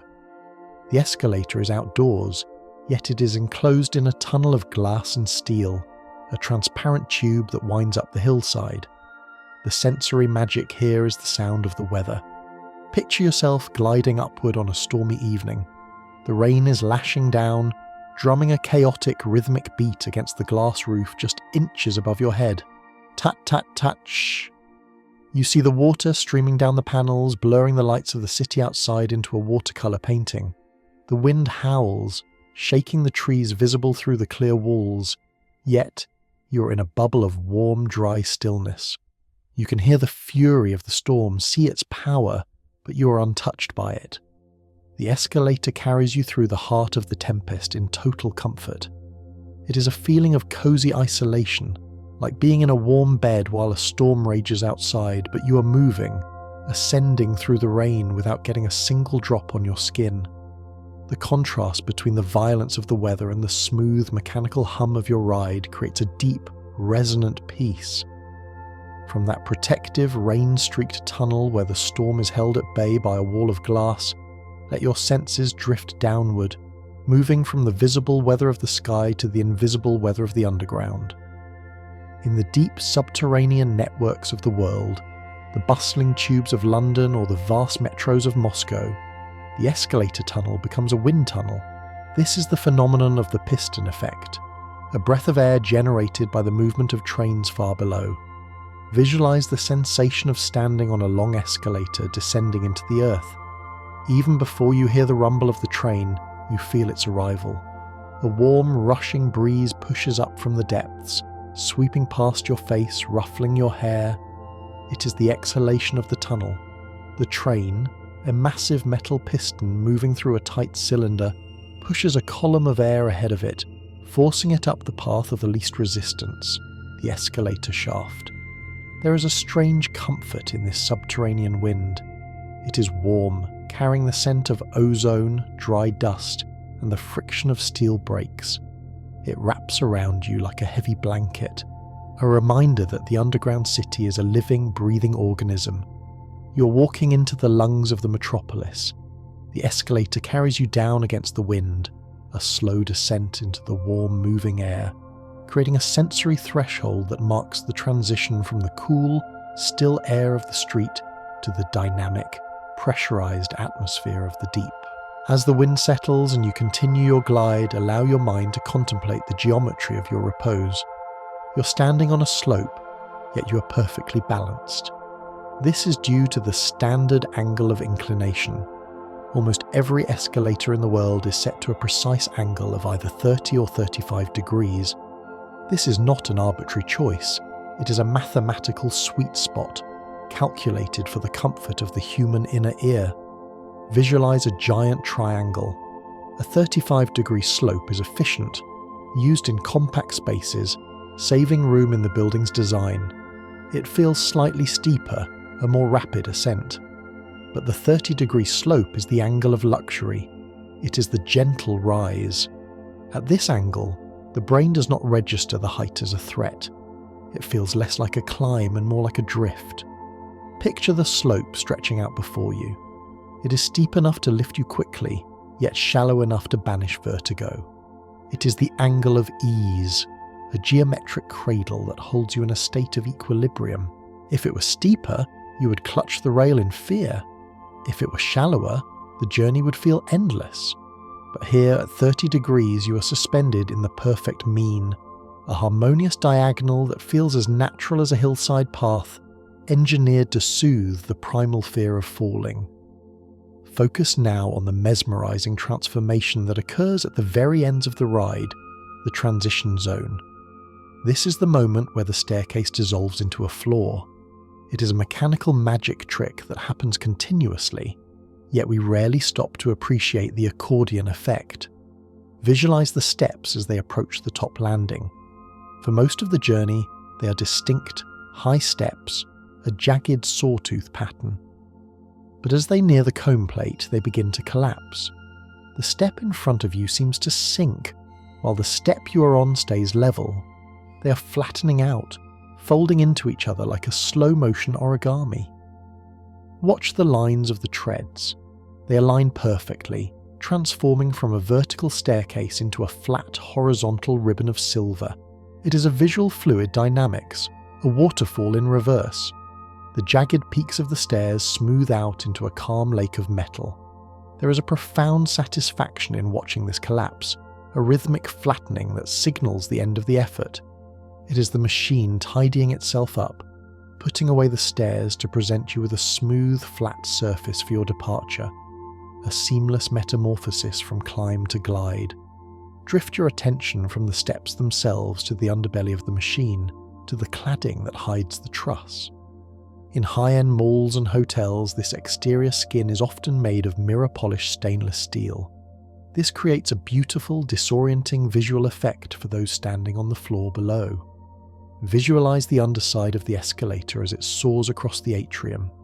It is not a heavy grey box, but a stream of liquid mercury. It reflects the floor, the lights, and the people walking underneath. It acts as a camouflage, making the heavy tons of steel disappear into a reflection of the room. If you look up at it, you see a distorted, dreamlike version of the world inverted. The colours of the shopper's clothes smear into long streaks of light. It dissolves the structural weight of the bridge. The escalator seems to float, wrapped in a cloak of invisibility that is woven from the light of the room itself. It is a design choice that adds a layer of ethereal lightness to the heavy industrial machinery, turning the underside of the utilitarian stairs into a floating sculpture of reflected light. Let us travel now to the cool, northern rock of Scandinavia. We find ourselves in the Stockholm Metro, often called the world's longest art gallery. Here, the escalators do not sit in sterile tiled tubes, but emerge directly from the raw, organic bedrock. These are the grotto escalators. Picture the sensation of descending into a cave. The walls around the escalator are not smooth. They are rough, sprayed concrete that mimics the texture of the natural cavern, painted in deep, vibrant blues and whites to resemble the sky or a glacier.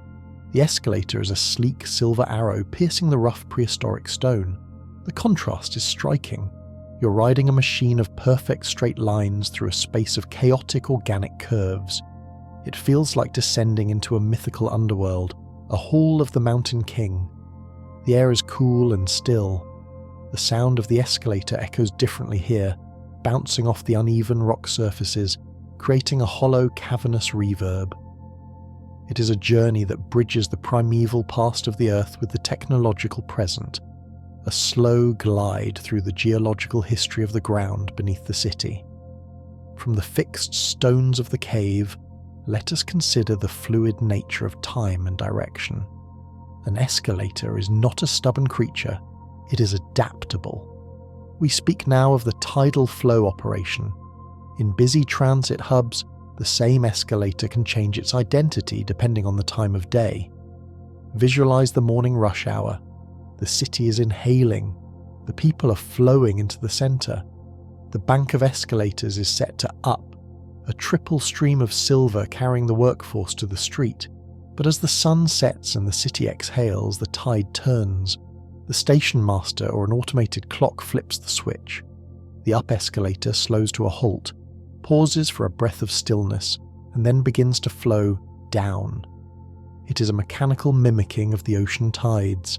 There is a specific, quiet beauty in witnessing this reversal. If you're lucky enough to be there at the transition, you see the machine empty out, the last passenger stepping off. Then the silence, and then the rebirth in the opposite direction.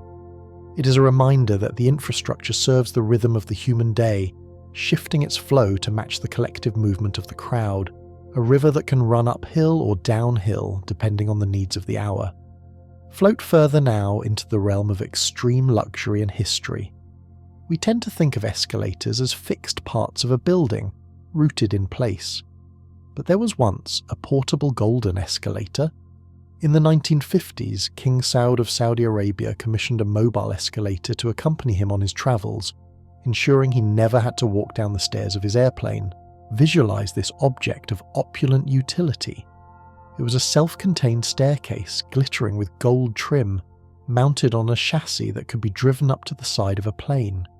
Imagine the desert sun glinting off the metal, the contrast between the dusty runway and this gleaming mechanical carpet. It brings a surreal quality to our understanding of the machine. It was not just a way to move between floors, it was a symbol of status that could be packed up and flown around the world. It suggests that the sensation of the glide, that smooth, effortless ascent, was so prized that a king would carry the mechanism with him, a portable piece of effortless elevation, ensuring that his feet never had to jar against the hard earth, but could float from the sky to the ground in a continuous golden loop. From the singularity of a king's toy, we return to the universality of the safety pictograms. Look down at the skirt panel or the glass balustrade near your feet. You will see a row of small circular stickers. These are the silent hieroglyphs of the escalator world. Visualize the simplicity of the stick figure. A simple circle for a head, lines for limbs. He's caught in various states of caution. One icon shows a dog with a line through it. No hounds allowed to walk. Another shows a bare foot crossed out. Shoes are mandatory. Another shows a child holding a parent's hand. These are not words. They are a universal language that transcends barriers. They are printed in blue and white, calm and instructive. Meditate on the design of these little figures. They are the same in Tokyo as they are in Berlin. They create a shared global understanding of safety. They are the silent instruction manual for the ride, gentle reminders that even in our leisure, there is a code of conduct. They add a layer of visual rhythm to the entrance, a series of small circular stories that warn us to safeguard our shoelaces and hold tight to the ones we love. Drift deeper into the sensory experience, focusing on the auditory design. A raw chain and motor are noisy beasts clanking and grinding, but the modern escalator is a masterpiece of acoustic dampening. The silence you enjoy is not accidental, it is engineered.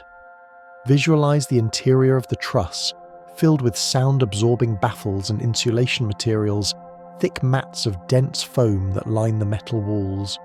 These materials trap the high-frequency screech of the metal and the low-frequency rumble of the motor. The drive gears are cut with extreme precision to mesh silently. The result is the white noise of the escalator. It is a hum that occupies a specific frequency, designed to blend in with the ambient noise of a shopping mall or an airport. It is a pink noise, soothing and constant. It becomes a backdrop, a sonic canvas upon which the footsteps and voices of the passengers are painted. If you listen closely, you can hear the layers of this silence, the faint whir of the fan, the soft rhythmic click of the chain, blending into a hypnotic drone that helps to mask the chaotic sounds of the city, creating a bubble of relative quiet for your ascent. Finally, let us rest our hand once more on the moving rail and consider the choice of colour. While the steps are silver and the walls are glass, the handrail is almost universally a deep, satin black. This is the high contrast principle. Visualize the visual clarity of that black ribbon against the silver and glass. In a world of visual clutter, the black handrail stands out as a clear, dark line. It creates a horizon line for your journey. Your eye is instinctively drawn to it. It anchors your balance before you even reach out to touch it. But sometimes, in spaces of high design, the handrail breaks this rule. Imagine a handrail of deep burgundy, or forest green, or even a bright, vibrant orange in a funky 1970s department store. These coloured rails are made by mixing pigments into the synthetic rubber. They change the mood of the ride. A red rail feels energetic, urgent. A beige rail feels soft, blending into the stone of the building. But the black rail is the classic, the tuxedo of the escalator world. It absorbs the light, looking clean and solid, a dark river flowing through the brightness of the atrium, offering a firm, high-contrast visual promise of support. From the visual anchor of that deep satin black ribbon, let your imagination travel inward, penetrating the surface of the handrail to discover the invisible force that propels it. We often assume that the handrail is simply dragged along by the same chains that pull the steps, like a carriage hitched to a horse. But the anatomy of the machine is far more complex and delicate than that. The handrail has its own independent propulsion system, a hidden mechanism known as the friction drive. Visualize a series of heavy, rubber-tired wheels spinning silently in the darkness of the balustrade, hidden just below your hip level. These are the drive sheaves. They do not use teeth or gears to grab the rail, for that would tear the smooth rubber skin. Instead, they rely on pure, calibrated pressure. The handrail is pinched between these spinning rollers, squeezed just enough to create the friction needed to push it forward. It is a massage of motion. If you listen very closely at certain points along the ride, you might hear a faint rhythmic squeak, the sound of the rubber belt being fed through these rollers. This system allows the rail to move with a softness that a chain drive could never achieve. It is a system based on touch, on the precise tension between the driver and the driven, ensuring that the loop you hold moves in perfect silent synchrony with the steps beneath your feet, a parallel river driven by a separate hidden current. As your hand glides along the rail, your eyes might wander to the space between the two escalators, specifically to the wide stainless steel deck that separates the upward stream from the downward stream. We have touched upon this inner deck before, but look closer now at the strange geometric protrusions that interrupt the smooth metal slope. These are the anti-slide barriers, or colloquially, the hockey pucks. Visualize these shapes. They're often cylinders, cubes, or sometimes elegant shark fin wedges of metal screwed directly into the gleaming steel. To the casual observer, they are merely decoration, a bit of texture in the silver landscape, but their purpose is strictly prohibitive. They are there to break the line, to disrupt the continuity of the slope. In the mind of the adventurous or the reckless, that smooth inner deck looks like a playground slide, a temptation to slide down the middle. These barriers are the silent sentinels that say no. They are spaced with a calculated rhythm, just close enough to prevent a human body from gaining momentum. Meditate on the passive authority of these objects. They do not move, they do not speak, yet they control human behavior through simple geometry. They turn a potential slide into a sculptural obstacle course, ensuring that the only movement in this space is the dignified vertical ascent of the standing passenger, not the chaotic slide of the rule breaker. Drifting upward, approaching the point where the two escalators cross each other in the air, the scissors where the up-ramp passes beneath the down-ramp, we encounter another guardian of geometry. This is the domain of the intersection guard, or the deck barricade. Visualize a clear triangular piece of acrylic or glass, suspended from the ceiling or mounted to the side of the escalator, precisely at the pinch point where the moving handrail meets the ceiling of the escalator below. It often looks like a clear fin or a suspended shield. Its purpose is vital. It is a head deflector. As you ride up, looking over the side, mesmerized by the view of the atrium, you might not notice the heavy underbelly of the escalator above you swooping down to meet you. The wedge is there to gently brush against you, to touch your shoulder or your head before the structure does. It creates a physical awareness of the narrowing space. It is a tactile warning, a solid, transparent shape that guides the body back into the safety of the central channel. It is a silent reminder of the three-dimensional puzzle you're moving through. A protective angel made of plexiglass that ensures the crossing of the silver rivers remains a visual wonder rather than a physical hazard.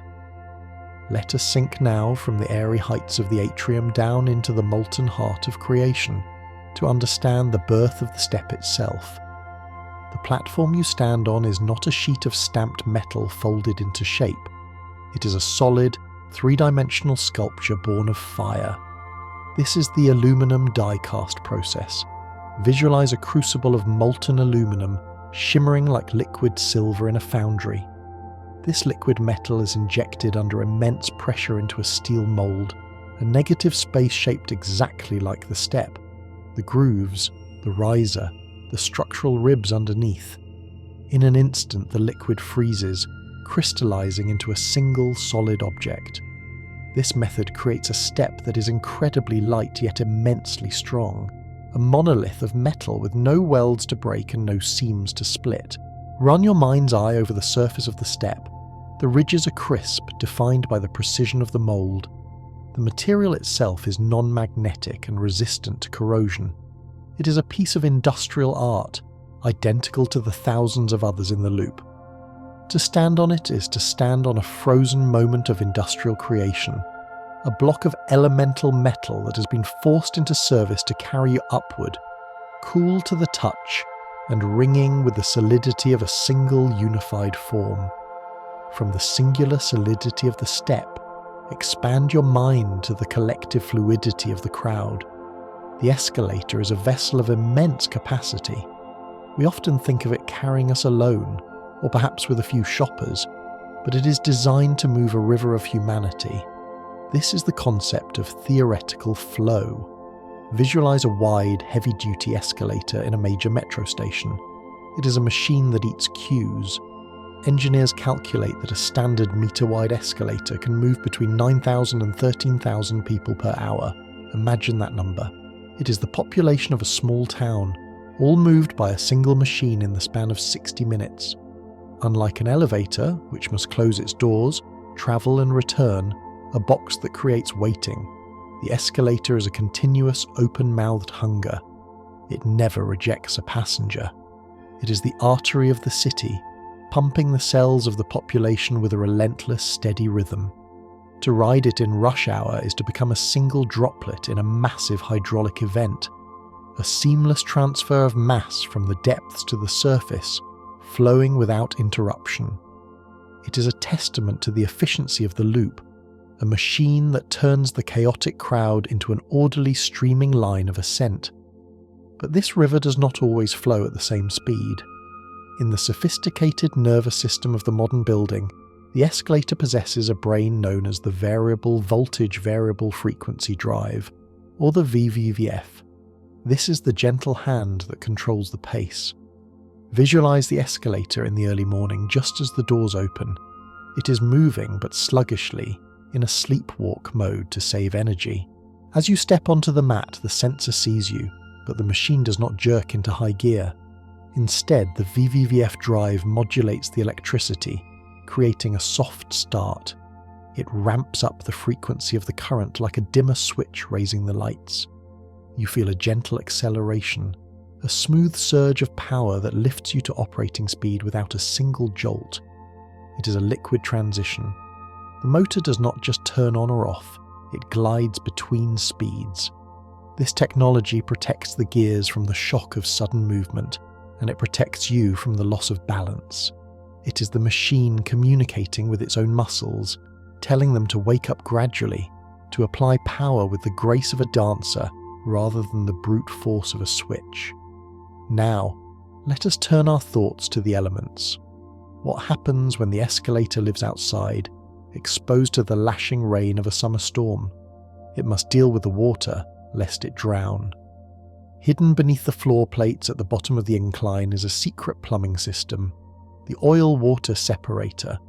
Visualize the rain falling on the steps. It cascades down the grooves, flowing like a miniature waterfall into the internal pit of the machine.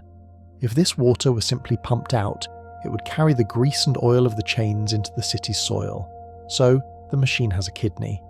The water collects in a specialized tank where it is allowed to sit. The oil, lighter than water, floats to the top. The water settles at the bottom. A skimmer gently removes the oil for safe disposal, and the clean water is released into the drainage system. It is a hidden ecological function, a quiet processing plant buried in the concrete. Even as the storm rages and the machine gets soaked, it is actively filtering its own waste, ensuring that its industrial fluids do not poison the earth. It is a harmonization of the mechanical and the natural, a way for the steel beast to live cleanly within the rain. Deep within that same pit where the water is collected, there lies another mechanism that speaks of tension and balance. The chain that pulls the steps is a loop of steel, and like all steel, it stretches over time. To prevent the chain from sagging, the lower reversing station is mounted on a tension carriage. Visualize a massive, heavy sled of steel sitting on tracks at the bottom of the truss. The giant gear that turns the chain is mounted on this sled. Behind it are powerful, coiled springs, constantly pushing the sled backward, away from the top of the escalator. These springs are the muscles of the system, exerting a constant, unwavering force to keep the chain taut. As the chain wears and lengthens by millimeters over the years, the springs expand, pushing the carriage back, taking up the slack automatically. It is a self-healing posture. The machine is constantly adjusting its own skeleton, stretching itself to maintain perfect tension. You never feel a wobble or a slip because these hidden springs are forever pushing, forever holding the line, ensuring that the spine of the escalator remains tight and true. There comes a time in the life of every escalator when it must be opened up, like a patient on an operating table. This is the ritual of step removal.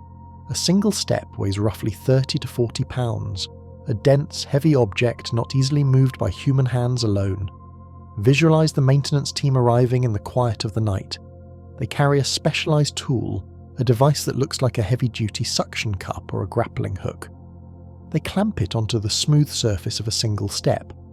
With the removal of a few hidden locking clips, the step is unlocked from the chain. Then, with a coordinated heave, the heavy metal block is lifted straight up and out of the loop. Suddenly, the continuous ribbon is broken. A gaping hole appears, revealing the dark, greasy intestines of the truss below. It is a moment of vulnerability for the machine, a missing tooth in the perfect smile. To see a step sitting on the floor, disconnected from its brothers, is to realize how modular the system is. It is not one solid thing, but hundreds of individual heavy bricks of metal flying in formation. The removal is a moment of pause, a dismantling that allows the caretakers to descend into the void and heal the heart of the beast. Finally, let us contemplate the longevity of this relationship. An escalator is not a disposable object. It is built with the permanence of architecture. The life cycle of a well-maintained escalator can span 30, 40, even 50 years. Visualize a machine installed in the 1970s. The building around it may have changed owners. The fashions of the people riding it have shifted from bell-bottoms to business suits. The signage has been repainted a dozen times. Yet the truss, that heavy steel skeleton, remains. Over the decades, the machine undergoes modernization. The motor is replaced with a more efficient one. The old heavy controller is swapped for a sleek computer. The worn steps are exchanged for new, shiny ones. It is the ship of Theseus in mechanical form. Is it the same escalator?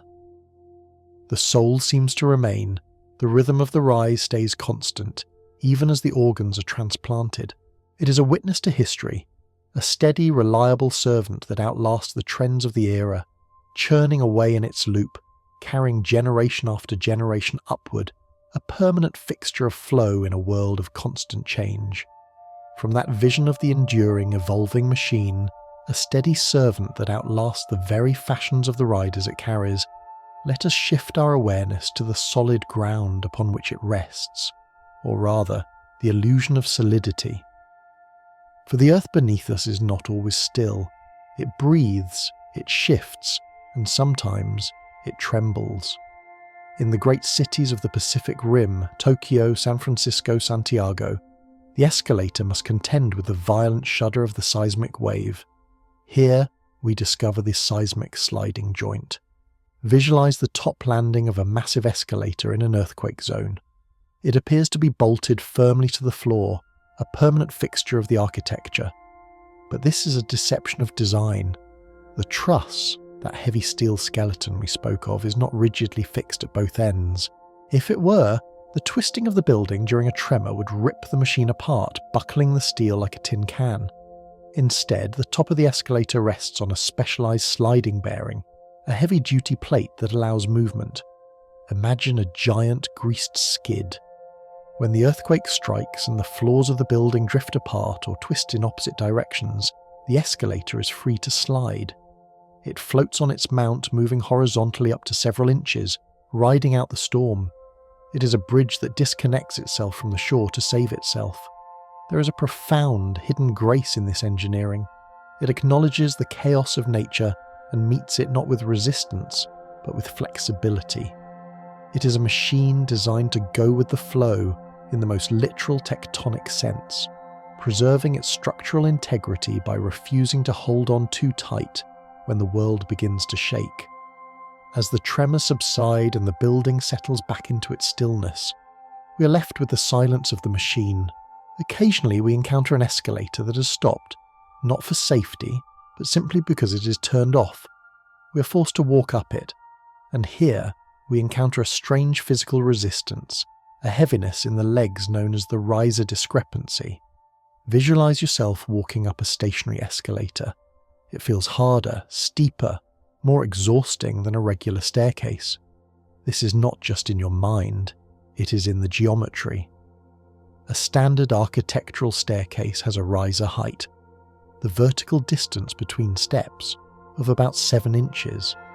It is a height tuned to the natural swing of the human leg over centuries of building. But the escalator step is different, because it is designed primarily to be a platform for standing, not climbing. Its riser is often 8.5 inches or more. That extra 1.5 inches makes a profound difference. It forces the quadriceps to work harder. It disrupts the muscle memory of the ascent. You're lifting your body weight higher with every stride. The stairs feel clunky, oversized, industrial. It is a reminder that the machine was never intended to be a passive staircase. It is a creature of power, and when that power is removed, it becomes an awkward, difficult mountain, demanding a tribute of effort that we are no longer accustomed to paying. Zoom in now down to the microscopic landscape of the step surface. We have looked at the yellow lines and the aluminum finish, but let us meditate on the cleat. These are the raised ridges that run the length of the step, the mountains to the valleys of the grooves. Their width is not arbitrary. It is a specific defensive measurement. Visualize a coin, perhaps a dime or a 10-yen piece, dropped from a hand. It tumbles, spins, and lands on the step. It cannot lie flat. The cleats are spaced so that most common coins cannot settle perfectly into the groove. They sit proud, resting on top of the ridges.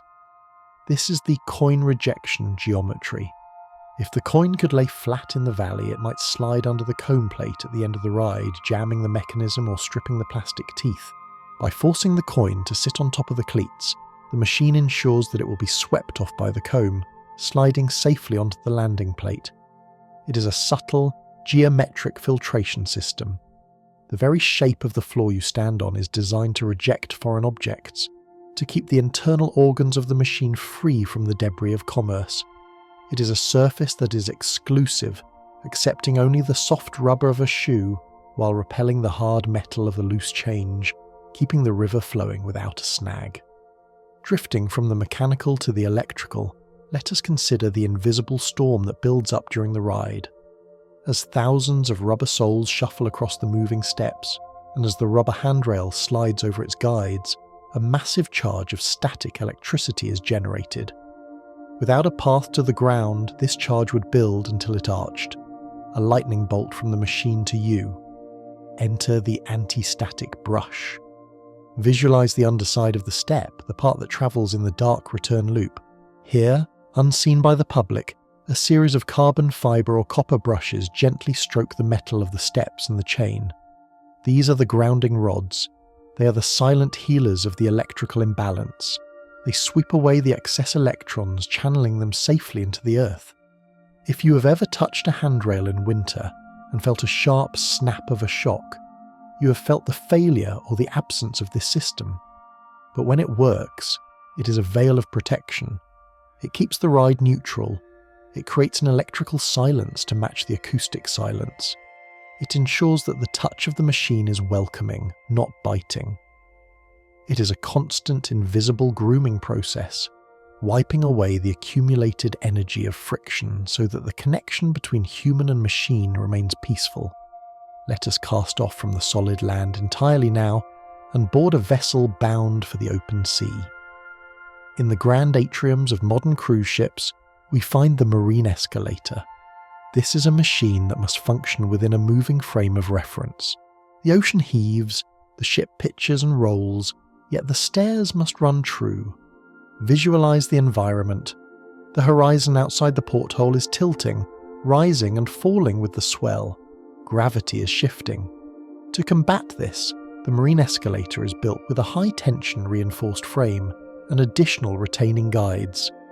The step chain is tighter, preventing the heavy steps from swinging side to side as the ship lists. The oil in the gearbox is baffled to prevent it from sloshing away from the gears. But the most profound difference is in the safety sensors.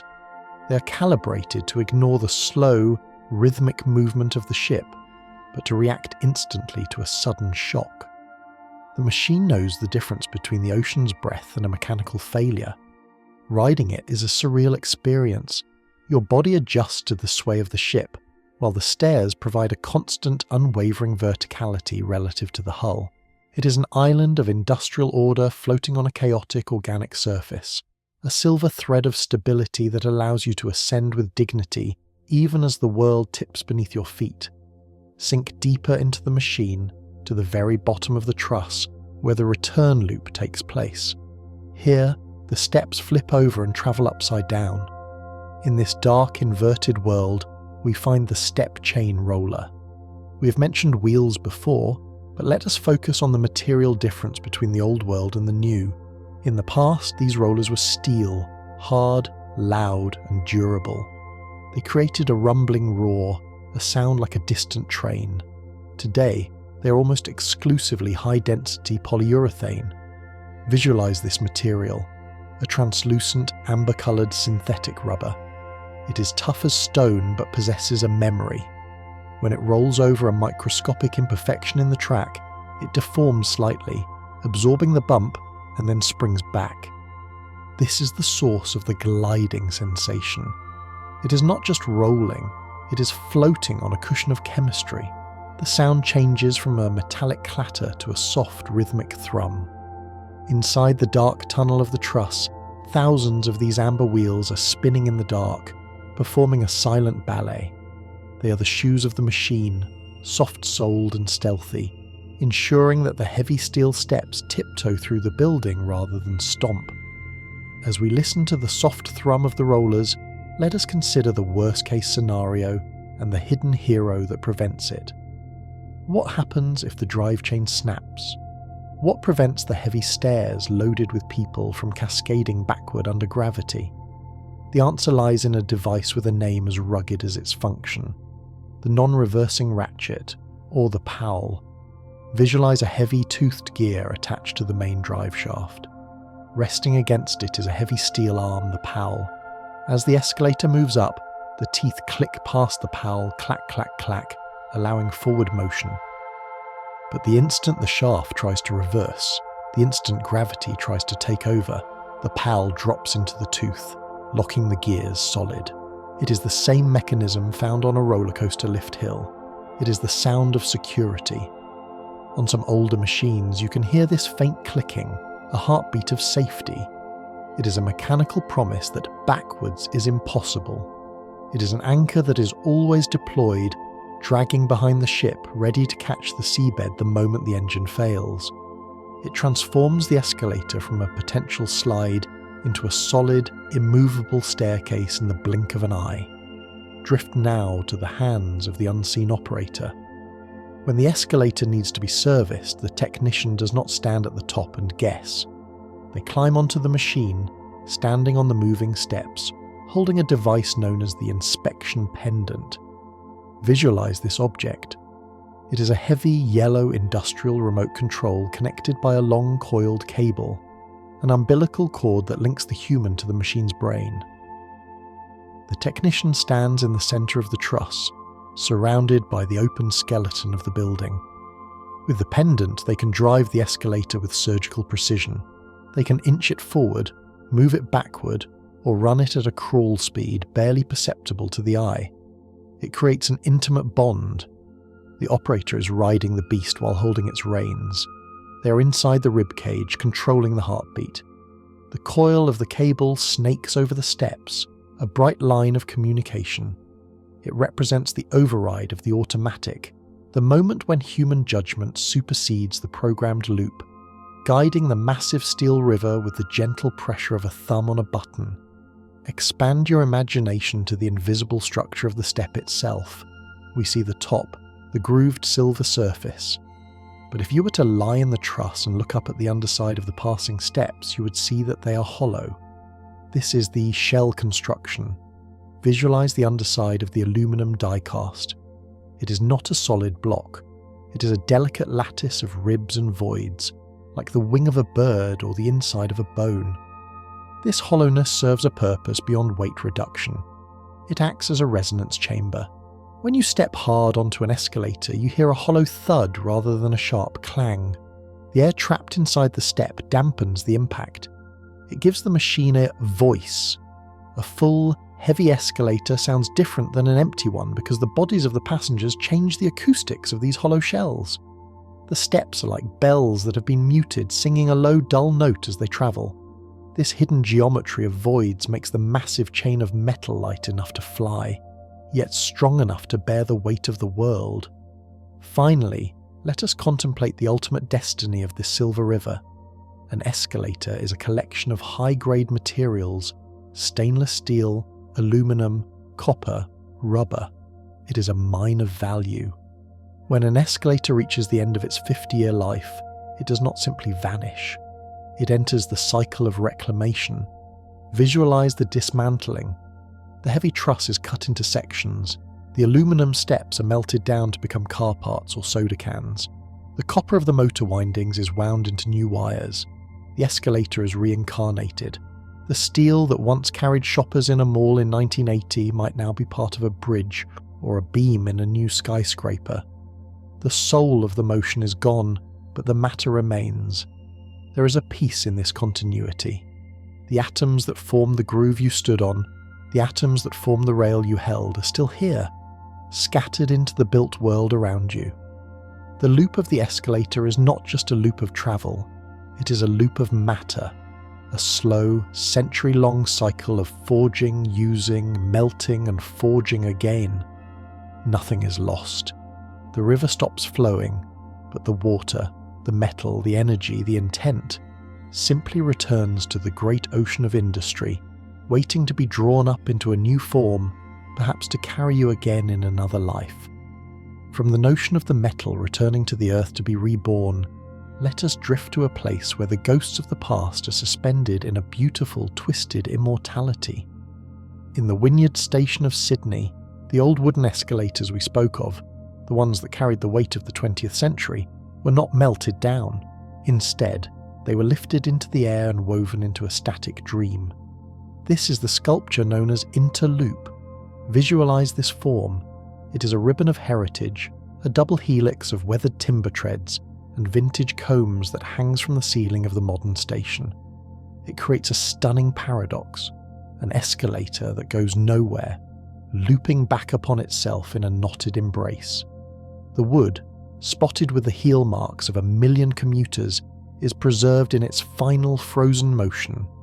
It floats above the heads of the rush hour crowd like a memory cloud. To look up at it is to see the physical embodiment of the loop we have been riding in our minds. It is the accordion of time, folded and tangled. The heavy iron chains that once roared in the darkness are now exposed and silent, hanging in the air as a testament to the durability of the past. It serves as a reminder that even when the machinery stops, the journey remains, crystallized in art, a permanent homage to the millions of steps taken on its back. Lower your gaze from the suspended sculpture to the active machine beneath your feet, and focus on the very beginning of the ascent. Before the stairs rise, there is a moment of horizontal travel. This is the flat step runoff. Visualize the geometry of the start. You step onto the moving metal, but you do not immediately rise. For 2, sometimes 3 or 4 full lengths, the steps remain flat, sliding forward like a raft on a calm river. This is a buffer zone of balance. It allows you to settle your weight, to adjust your grip on the rail, to find your center of gravity before the earth begins to tilt. In high traffic, deep stations, this flat runway is extended. It gives the crowd a moment to shuffle, to space out, to prepare for the climb. Feel the subtle luxury of this pause. It is the machine's way of being polite, a mechanical grace period that says, "Steady yourself, traveller, the ascent is about to begin." It smooths the transition from the chaotic walk of the concourse to the disciplined glide of the stair, a brief sliding meditation before the elevation takes hold. Now, let the atmosphere around you grow heavy and thick with the scent of concrete and depth. We travel to the deepest metros of the world, to Pyongyang, to Kyiv, to Moscow. Here, the escalator is more than a transit link. It is a lifeline to a fortress. These are the dual-purpose escalators, serving stations designed to double as nuclear bunkers. Visualize the descent. At the bottom of the long, sloping tunnel, just before you reach the platform, you pass through a break in the architecture. The walls thicken. You glide past massive steel blast doors, currently pinned back against the walls, hidden in plain sight. They are feet thick, capable of sealing the station off from the surface world. The escalator is the umbilical cord that connects the vulnerable surface to the safety of the deep. There is a solemnity to these rides. The tunnel is a hardened artery. The air pressure feels different here, compressed by the millions of tons of soil and city above. To ride these escalators is to travel through a threshold of survival, moving from the light of the fragile sky down into the granite embrace of the earth, where the machine serves as the only bridge between danger and sanctuary. In these deep, purposeful tunnels, time is of the essence. The leisurely drift of the shopping mall is replaced by the commuter velocity, while a department store escalator glides at a gentle 0.5 meters per second. The transit escalator sprints. Visualize the sensation of this speed. It moves at 0.75 meters per second, or sometimes even faster. It feels like a rush of wind. When you step on, there is a distinct, powerful tug. You must lean forward to catch the momentum. The handrail whips along warm and fast. The lights of the tunnel blur into streaks. This is a machine with a pulse of urgency. It understands the rhythm of the city, the need to catch the closing doors of the train. It does not coddle you, it propels you. There is an exhilaration in this speed, a feeling of being synchronized with the high-tempo heartbeat of the metropolis. You're not just drifting, you're flying underground, carried by a river that refuses to meander, cutting a straight, fast line through the dark. Focus your senses now on the tactile experience of your palm against the black rubber handrail. We have spoken of its texture, but focus now on its temperature. In a cold station, or a drafty hall, the handrail offers a strange organic comfort. It is warm. This is the phenomenon of friction heat. Visualize the journey of the handrail. It is constantly being squeezed by the drive rollers, constantly bending around the newels, constantly sliding over the guides. All this motion, all this internal resistance generates thermal energy. The rubber acts as a heat sink, absorbing the work of the machine. When you place your hand upon it, you're feeling the metabolism of the escalator. It is not the cold, dead metal of a railing. It is a living, moving warmth. In the winter, it feels like holding the hand of a feverish giant. It is a subtle intimacy, a transfer of energy from the motor to your skin. It reminds us that motion creates heat, that the effort of the machine is physically palpable, manifesting as a fever in the rubber loop that guides you. Sink deeper, past the warm rubber, past the moving steps, into the very axle that holds the world together. Every step rotates around a central pin, a solid steel rod known as the step axle. Imagine this hidden spine. It is a bar of high-grade steel, thick and unyielding, running through the width of the step. It is the connection point for the wheels, the anchor for the chain. It is bathed in grease, spinning silently in its bushings. This axle is the unsung hero of the load. When you stomp the snow off your boots, or when a crowd packs the stairs shoulder to shoulder, it is the axle that bears the burden. It does not bend, it does not complain. It transfers the chaotic, shifting weight of the human cargo into the orderly, linear strength of the chain. Visualize thousands of these steel rods, arranged like the rungs of a ladder marching endlessly in the dark. They are the bones of the river, the rigid skeletons that allow the fluid surface to exist, holding the line against the crushing gravity of the crowd. Rise up from the darkness of the axle to the soaring heights of the high balustrade. In most places, the glass wall beside you comes up to your waist, but in certain modern atriums, or on long freestanding bridges, the glass rises higher, sometimes above your head. Visualize this corridor of transparency. You're enclosed in a canyon of glass. This design is not just aesthetic, it is a full prevention measure, a subtle architectural barrier that makes climbing or leaning over impossible. But the sensory effect is one of total immersion. You're moving through a slice of the air protected on all sides. The sound of the mall or the airport is muffled by the high walls, creating a private acoustic channel. You feel safer, more contained. The reflections in the higher glass are more complex, catching the ceiling lights and the faces of the people opposite you. It feels like riding inside a crystal prism, a vertical tunnel of light that guides you upward while gently forcing your gaze forward, keeping you centered in the flow of the ascent. Drift your attention to the side of the step, to the vertical face, the riser. We have seen the silver cleats, but in some safety-conscious designs, this surface is treated with a dark matte coating, often a black Teflon or ceramic finish. Visualize the visual impact of this contrast. The horizontal tread you stand on is bright, shiny aluminum. The vertical riser is deep black. This creates a zebra stripe effect as the stairs unfold. It is a visual cue for the brain, distinct and high contrast. It tells your eyes exactly where the edge is, where the solid floor ends and the drop begins. But there is a tactile purpose too. The coating reduces friction.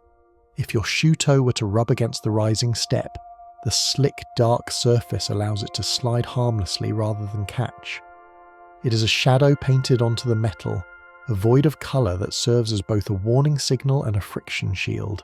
It turns the staircase into a moving pattern of light and dark, a mesmerising flicker that helps the subconscious mind navigate the jagged geometry of the climb. Let us travel now to the very top of the machine, to the hidden room beneath the landing plate, where the main drive shaft lives. This is the king of the pit, the central axis of power. Visualize a massive steel cylinder, thick as a tree trunk, spanning the width of the truss. It is connected to the motor by heavy chains or gears. This shaft turns with a slow, unstoppable torque. It is the prime mover. It carries the sprocket, the giant toothed wheels that grab the step chains and pull them up the hill. Feel the sheer rotational force emanating from this object. It is the point where electrical energy becomes physical lift. It turns continuously, a relentless rotation that anchors the entire loop.